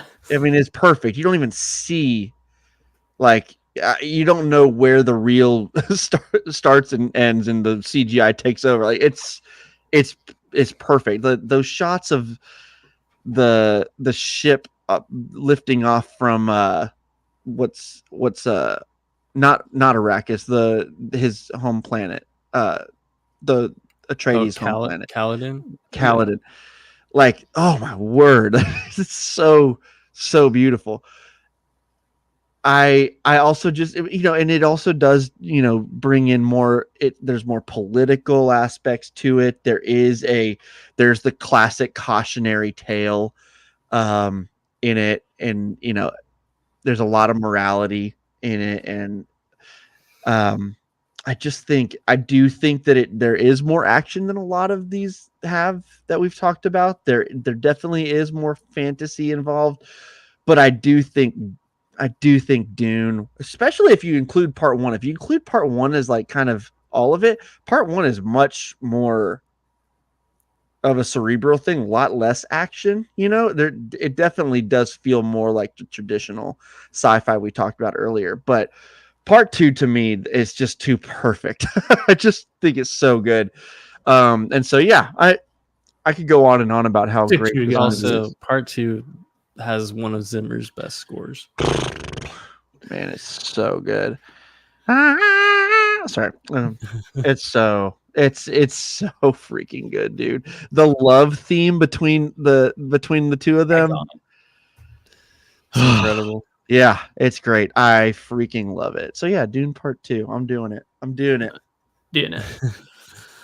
All right, Drewby, number 3. So James actually gaslit me out of that being my number 3. I'm not gonna allow it. I can't.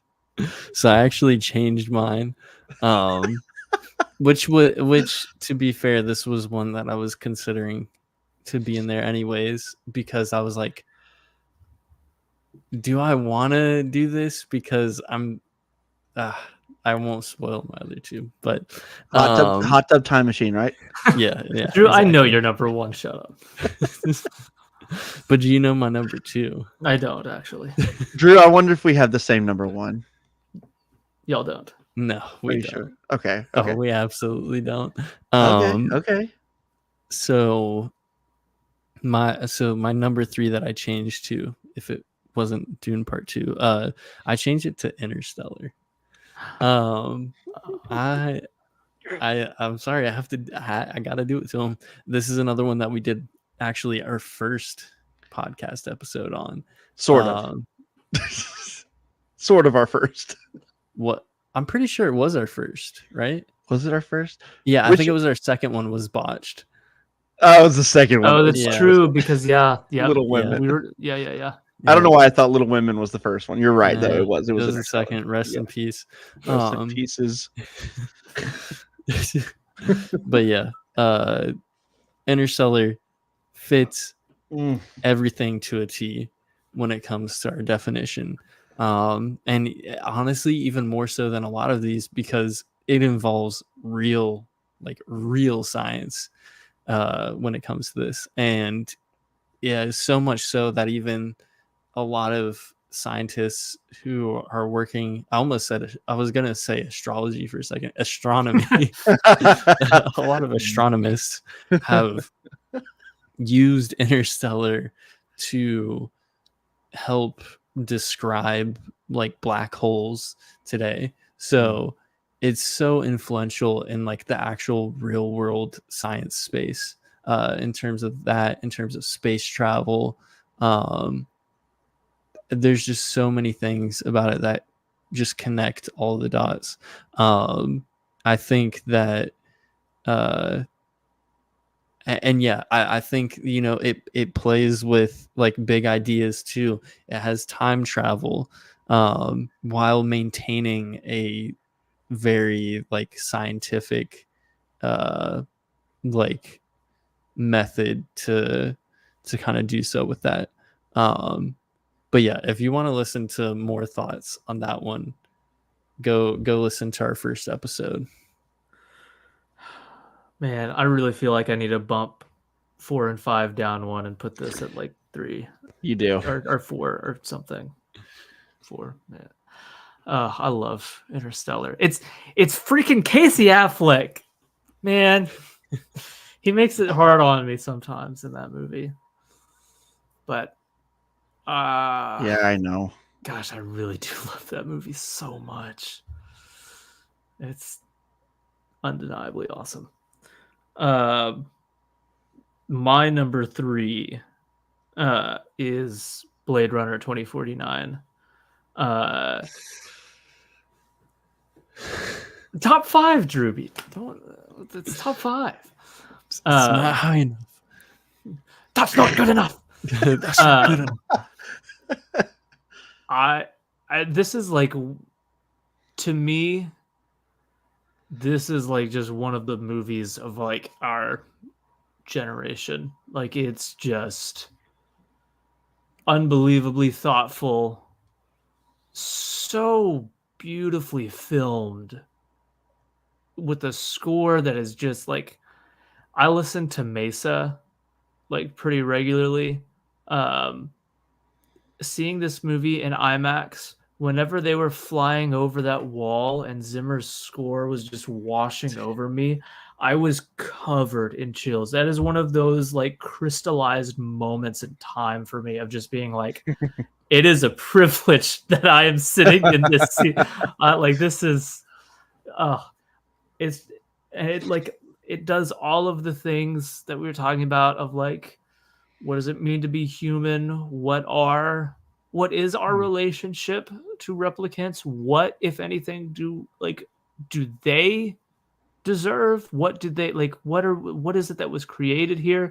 I think it's one of the best kinds of sequels where it adds a wrinkle that like warrants its existence, which is like that idea of replicants giving natural birth and using that to call completely into question like what we consider these things. And I think Kay is one of like He's literally me. He's literally me.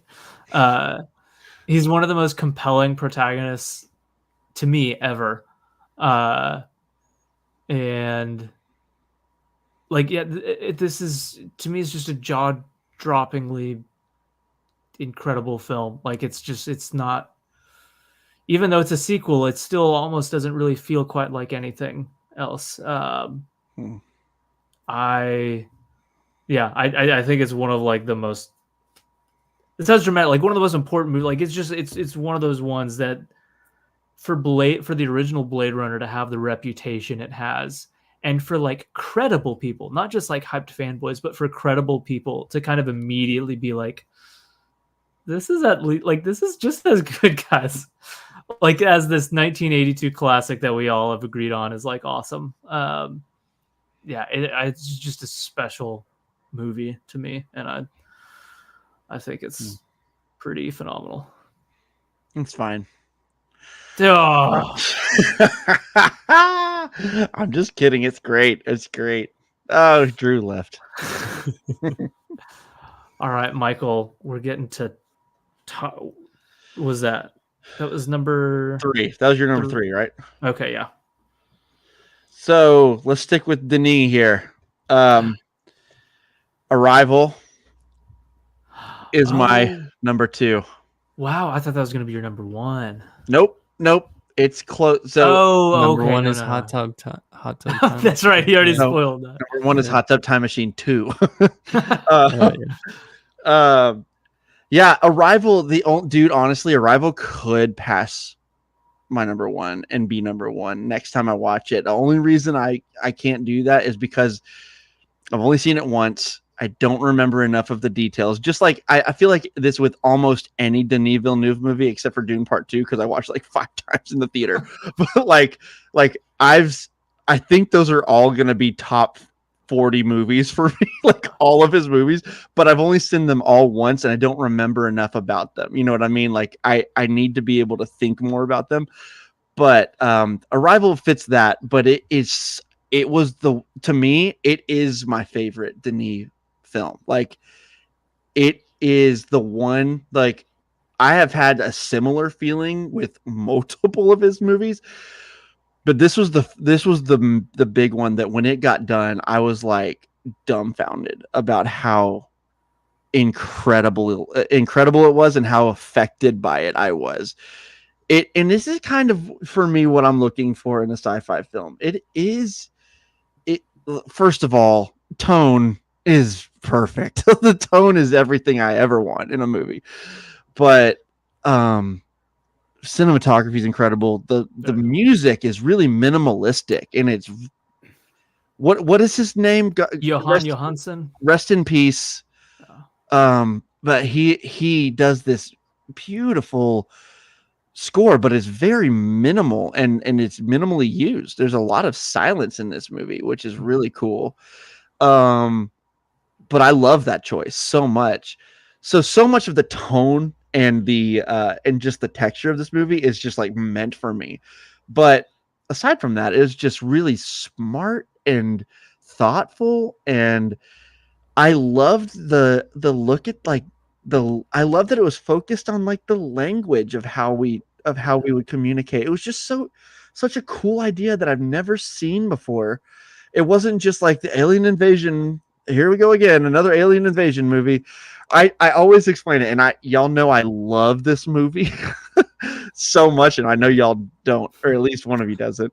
This is the smart Independence Day. This is the smart man's Independence Day. Like everything about this is like the opposite.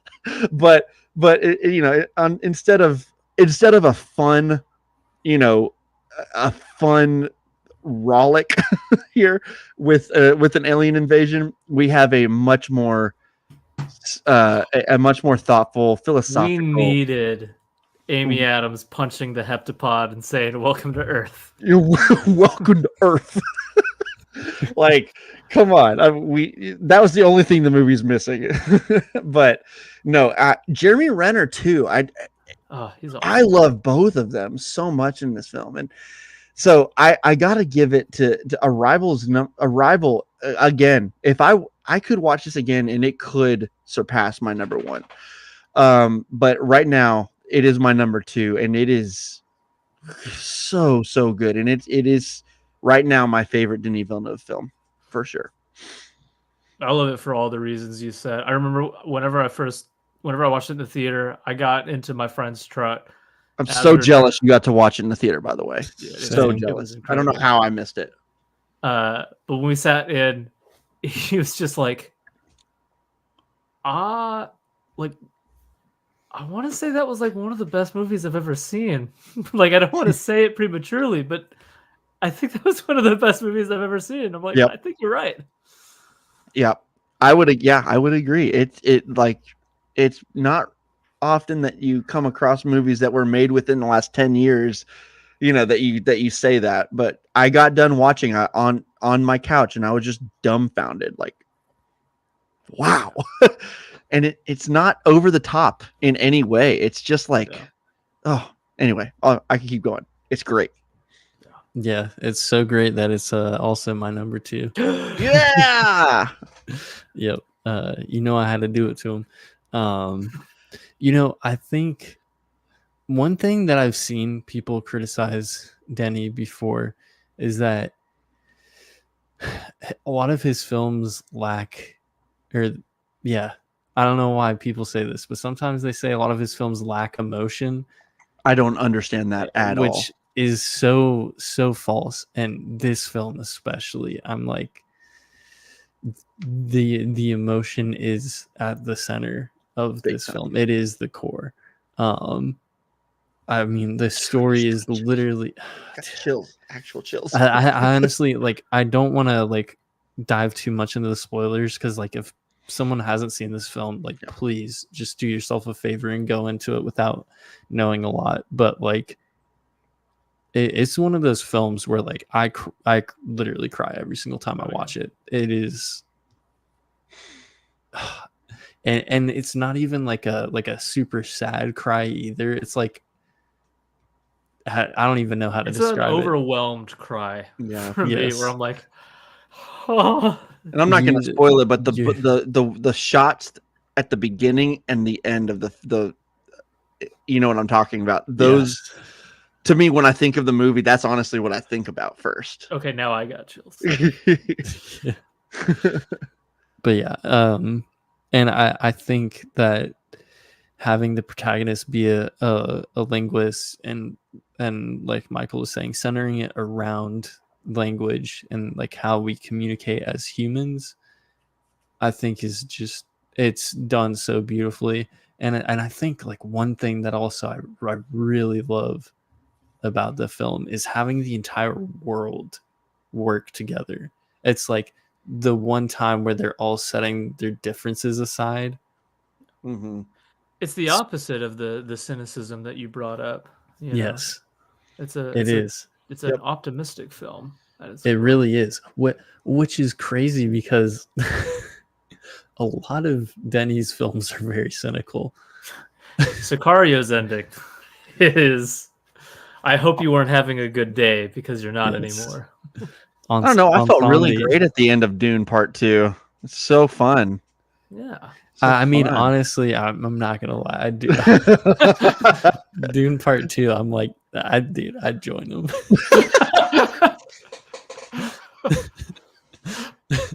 I'll be on the front lines with them. Lisan El Gaib. Yes, exactly.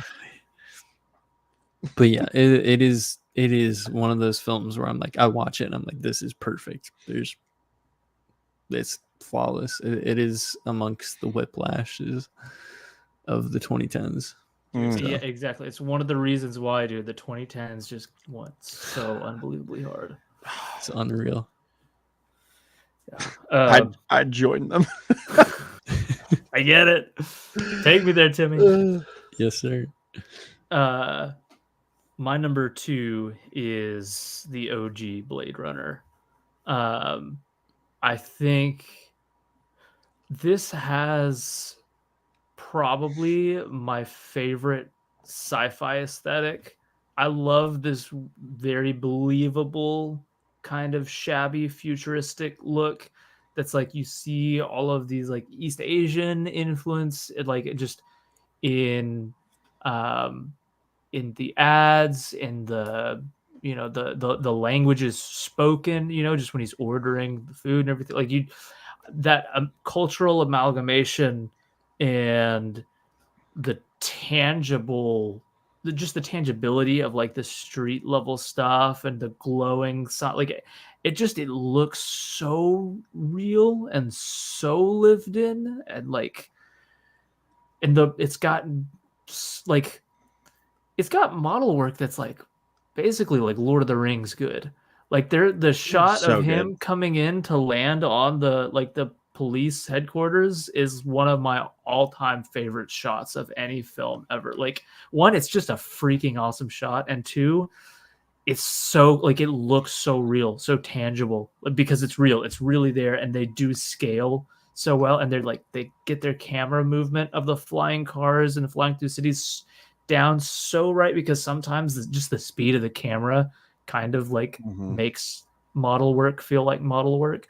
And so like, this is just shot like we are soaring through like these cities, and like everything with like Tyrell headquarters, like it's just so and great. The score, oh gosh, the score is like, I love it so much. Vuk, if you're still here, I'm like, this is like your favorite score, right? I think he said that in chats It before. probably is. I love it so much, and then like it just does the sci-fi things that I love so well. You know, we've already talked about it, but like there are, I think Roy Batty is like one of the most compelling. Vuk said goat, absolutely. Yes, thank you, Vuk. Roy Batty to me is one of the most compelling sci-fi characters, and a lot of it because I literally ascend planes with the score. I get it, dude. There are moments where it's just like I'm overwhelmed by the sound. Like airplanes. Exactly. Half of Jimmy Jam's VMs. Am I right? Exactly. But Roy Batty, just his everything he's about, like you ending his character with the tears in the rain speech, like that is one of the most incredibly cinematic moments in all of like film to me. But he and Tyrell have one of the most interesting dynamics that really gets at that creator created kind of thing. And there's a line that's like, it's one of my favorite lines in a movie, where Roy says, I've done questionable things. Like he's meeting Tyrell, he's meeting his God, his maker. He says, I've done questionable things. And Tyrell says, also extraordinary things. Revel in your time. And Roy says, nothing that the God of biomechanics wouldn't let you into heaven for. So like they're really playing up like the myth of this, that like this is my creator. I was granted an audience with him, and then to kill his maker, like right there after like the kiss. That scene is so powerful. And I love the dialogue in general. You know, when he's like the candle that burns twice as bright burns fast, or twice, or that burns twice as fast burns twice as. Hold on.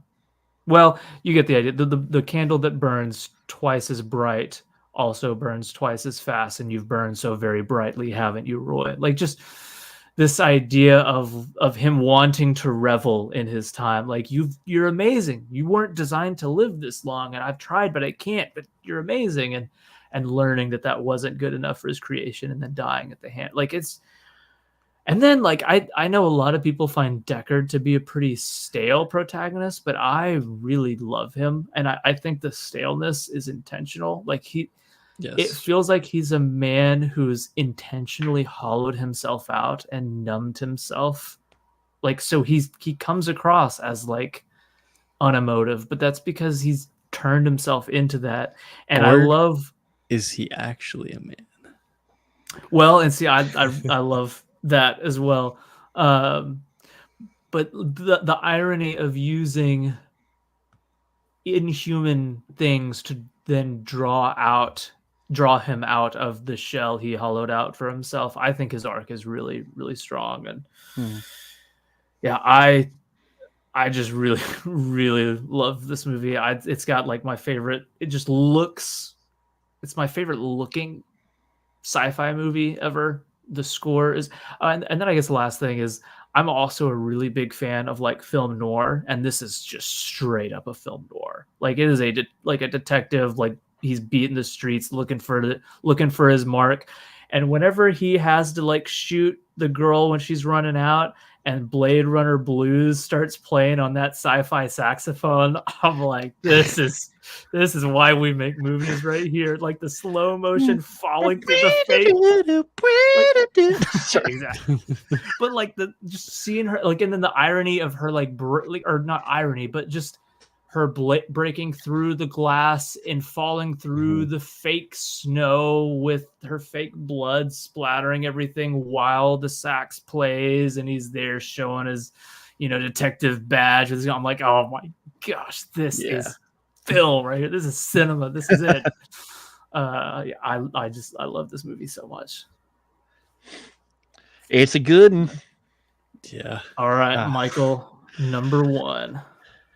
Number one, I already said it. Hot Tub Time Machine 2. Okay, sorry, Drew. Hot Tub Time Machine as well. Hot Tub Time Machine 3. It hasn't gotten here yet. But they're cooking. But they're Yeah. cooking. So I am going to go with, and I will explain myself because I know we've talked about this before. Man, I am going to go with Interstellar as my favorite. So this one is tricky. We've talked about this so many times at why it's tricky to rate and to rank and to put as, is this my favorite or is this, I don't, because it's not the most perfect, because I think Arrival is more perfect. But if you're talking about, like, Interstellar has a couple of pieces, mainly exactly what James said earlier, Casey Affleck's character and some of the choices they made with him. It's really frustrating in the movie. And it kind of brings the movie down just a little bit. But the parts that are working, which is most of it, are working higher than most movies that I've ever seen in my life. Like I call it, like, yeah, there's a few parts that might bring it down a half star, but there are some parts that bring it up to a 6 star.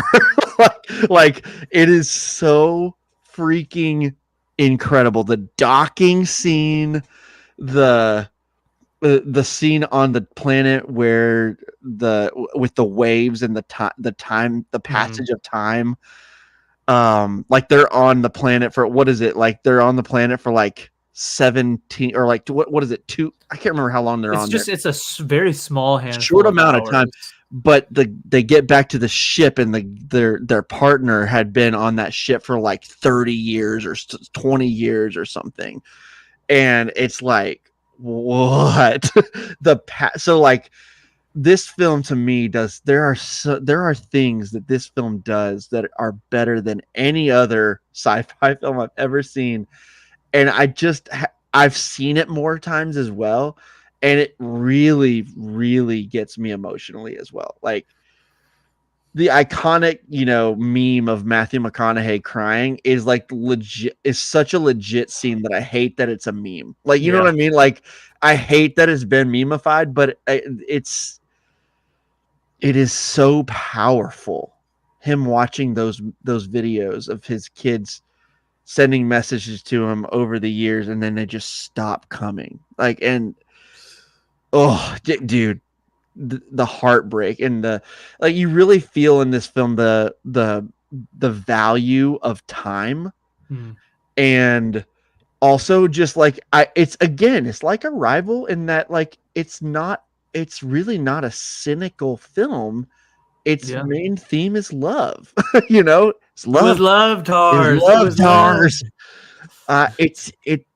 And you know what? The last 15 minutes kind of feel a little bit kind of out there, like the last 15 minutes of 2001. Oh, yeah. They're kind of similar. Obviously, they're different. They're very different, but I don't know. There's similarities. I think I'm pretty positive Nolan used 2001 as like to take leave, to be like, no, I can do this. I can do this.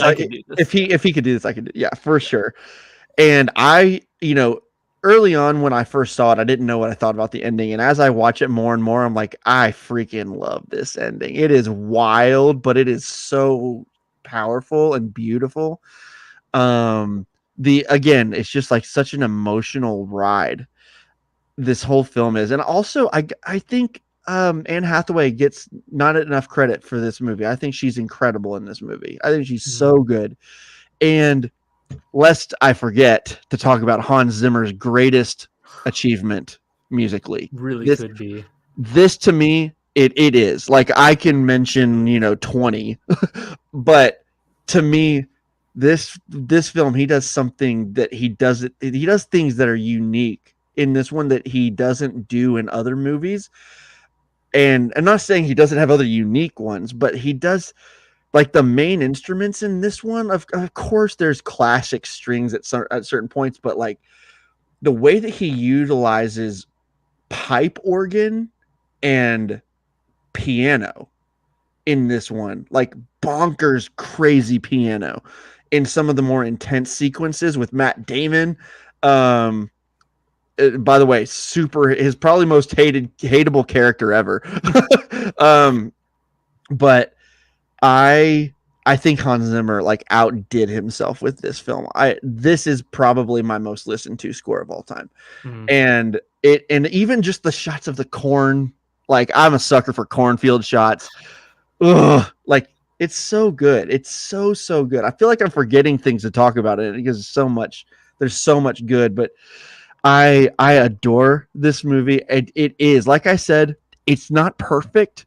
It's not as perfect as Arrival, and Arrival could pass it one day, but the things that I love are so high that I don't know. I don't think at this time that I can say Arrival is better for me, like as just for my personal preference. It is Interstellar to me is incredible. By the way, we've talked about the model work for some of these other movies. The model work for this film is just like you can tell he took a lot of cues from 2001. There are some of the docking scenes that feel similar, and dude, the shots of him, like you really feel the tension of him trying to line up with it while it's spinning. That scene is how they pulled all that off is good. Like it's just so good. And Interstellar is my favorite. Yeah. Have you seen Ad Astra? Not yet. That one slipped through the cracks. I've heard mixed things on it. Interstellar makes it harder to me when people try to defend or talk about Ad Astra as another great film, because like Ad Astra, the inciting incident feels so perfunctory. Like it's there just to be there. They're like, oh no, a solar flare. What? Go into space, fly into space and do something. And like in Interstellar, like I only bring this up because of the corn thing, but like we live in the situation, in the desperation for like 30, like losing okra, corn's about to go, like just the second Dust Bowl, like the reality of that, of the reality and tangibility of the film, whether we're in space or just on Earth, is like, it's so awesome. It is also kind of unique too, because some of these movies like Jurassic Park and some of these other ones are like we're talking about one of the major themes being playing God, and how you really shouldn't, and you shouldn't take certain things into your own hands. And this one, I really like the twist on this one, because it's like Matthew McConaughey's character in this movie is like, what happened to us, like as explorers? It's like, no, we're human beings. We should be why aren't we exploring? Why aren't we inventing? We used to be brave. What happened to our species? Like it's lamenting that, it's lamenting the loss of that ambition rather than like having it be a cautionary tale. Yeah. And so like I like that twist on that. I think it's definitely less cynical. And I'm always a fan of when they twist stuff up like that. He's got that great line that we used to look up and wonder about our place in the stars, and now we look down and worry about our place in the dirt. It's like, what a line. Stars, tars. so that was awesome. All right, Drewbean, number 1. You're never gonna guess it. It's Hot Tub Time Machine 4. I love this joke. It's so stupid. It's Blade Runner 2049. Of course it is. I thought it was going to be Interstellar when I was asking about earlier. Do we have the same one? I cannot believe I didn't know that this was going to be your favorite. Yeah, dude. It's only my favorite film ever, so why would it be on my list? But yeah, I freaking adore this film.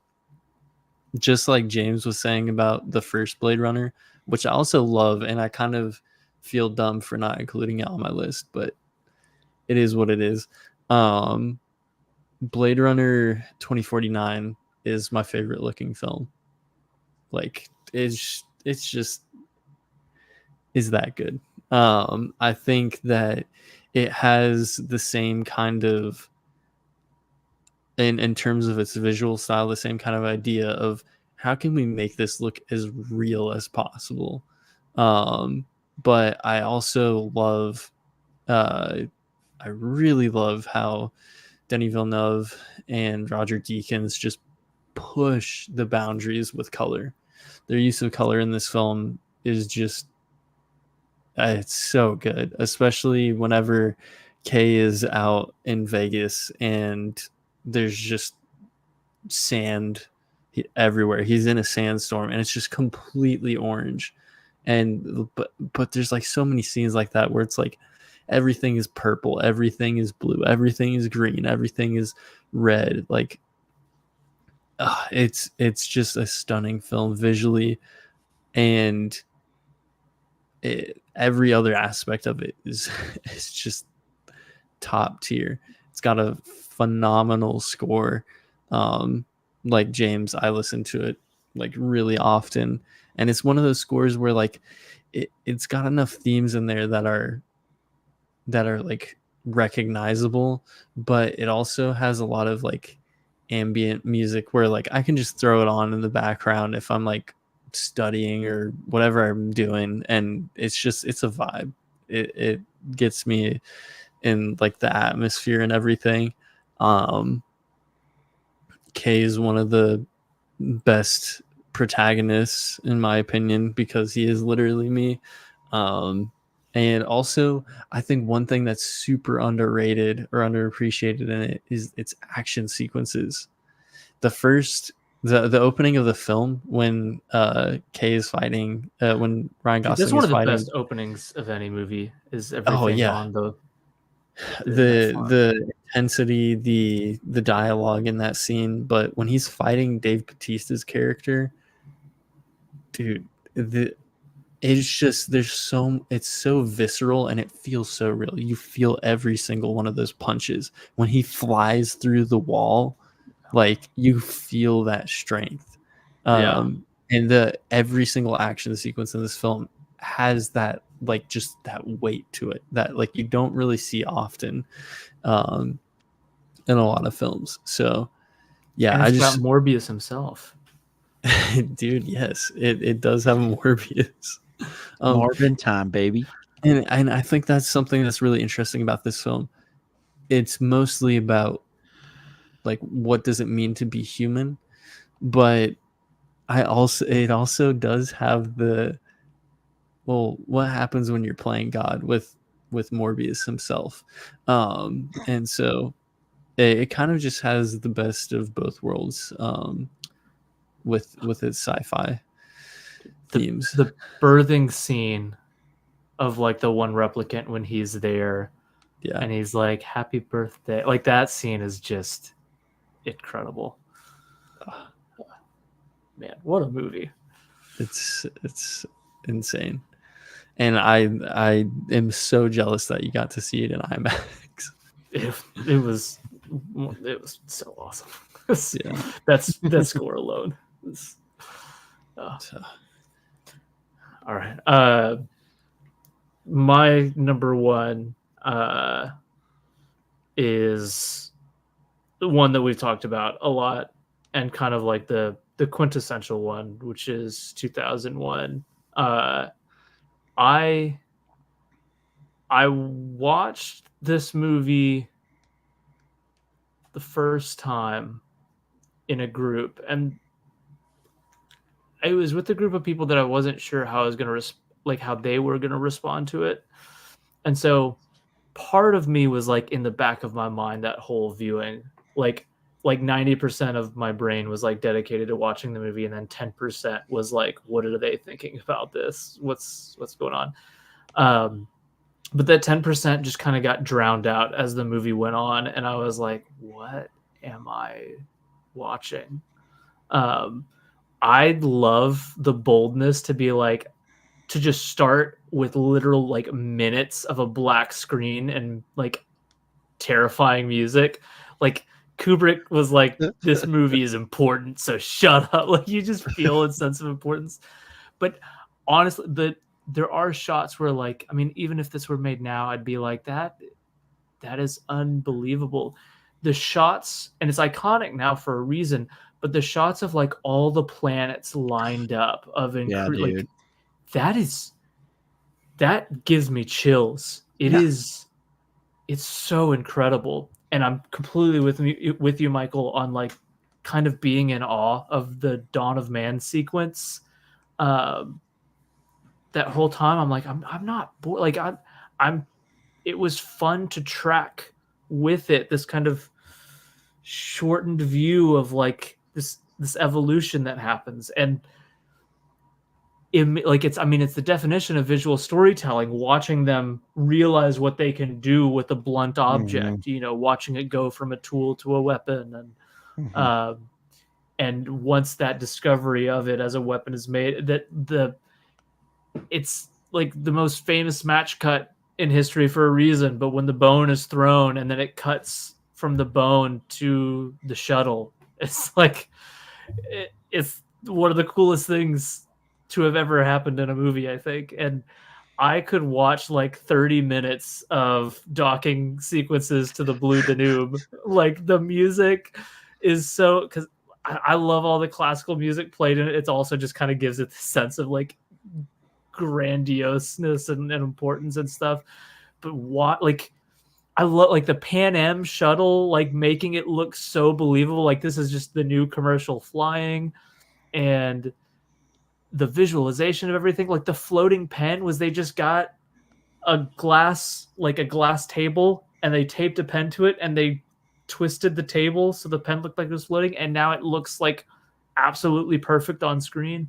Like all of the tricks he did to make everything look so perfect. And in 1968, having the guy do a jog like all throughout the set, like the full circle like that, it's just, I never feel like the movie is really asking me in terms of visuals to like suspend disbelief. It just consistently looks real and perfect. It doesn't look like it's from the 60s. Not at all, dude. It's crazy. And like it also, it feels like, I've seen this a few times now, and it still kind of feels like an undercover horror movie to me. Like there's just a sense of like existential dread that like really gets to me. Like I think of the moon sequence when they're all approaching the monolith, and like the kind of like is just ramping up as they're like freaking out about like, what is this? Whatever this is like completely changed what we thought we knew about ourselves and the galaxy. It just, you feel the weight of like, we're entering a new era for mankind, whatever this thing is.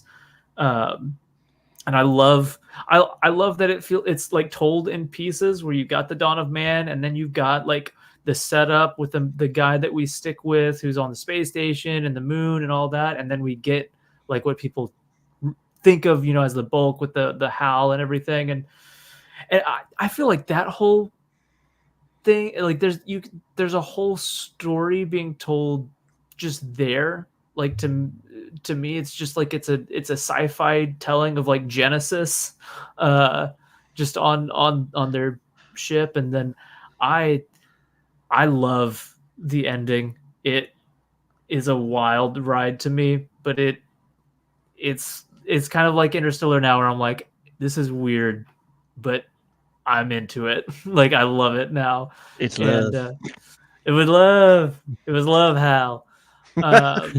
But Michael, we watched Apocalypse Now together, and yeah, we did. There's a sequence in that reminds me of a sequence in this, like whenever they're traveling like into Cambodia, and you feel in that sequence when all like you've got the lights and the music that's all really disorienting, and they're further than anybody, but like there's almost a feeling of like, I've traveled somewhere and it might have been too far. Like I might have gone further than is safe.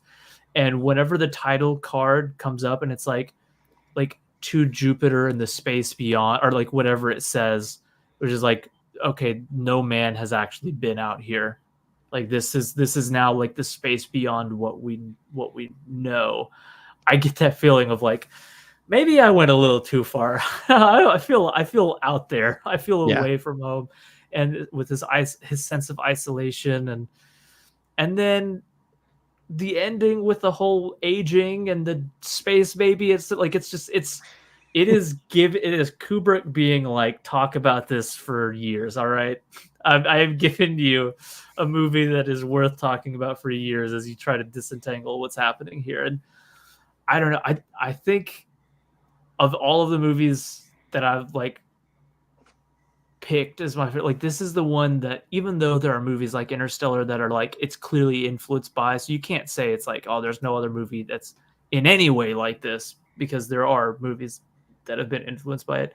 There's still just something that still just kind of feels wholly unique to it, where it's like this, I've never seen anything that gives me quite the same feeling. I've never seen anything that looks this way, that's structured this way. This is a genre almost to itself, in style and feel. So it just feels like the right number one. And I also happen to really, really freaking love it. So that is my list. Speaking of, I was talking about Matthew McConaughey and how that scene, I hate that it was meme-ified. Can I just say too, like, the music from this movie, dude, there's like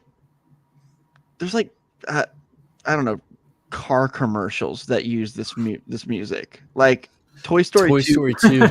Like, yeah, literally Toy Story 2 uses it in like, kind of a funny way. Like, and before I watched this, I'm serious. This sounds crazy that I didn't know.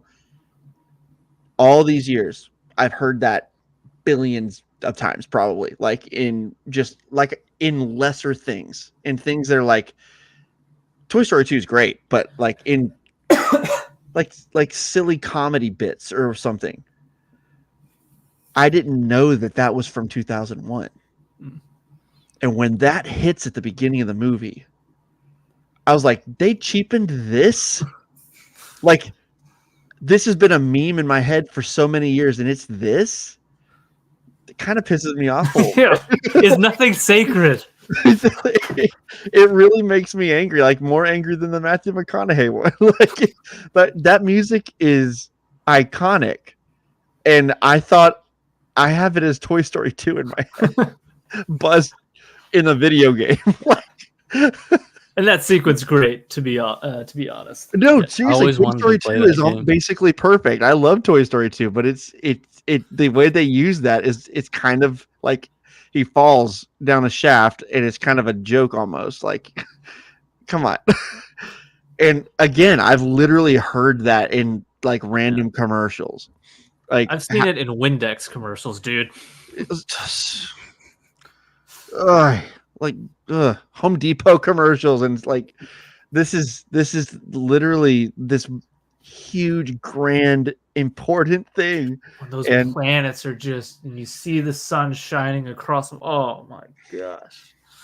Anyway, I just had to get that off my chest, because I was really angry when I realized that this was from that. And when you experience it in the movie, it is like, whoa. That feels different than anything I've seen it in. It's great. Great music. That was the list. Yeah. That was a fun one. Yeah. I love this genre. It's same. It's a good genre. Feels like it exists. Vuk has a ranking.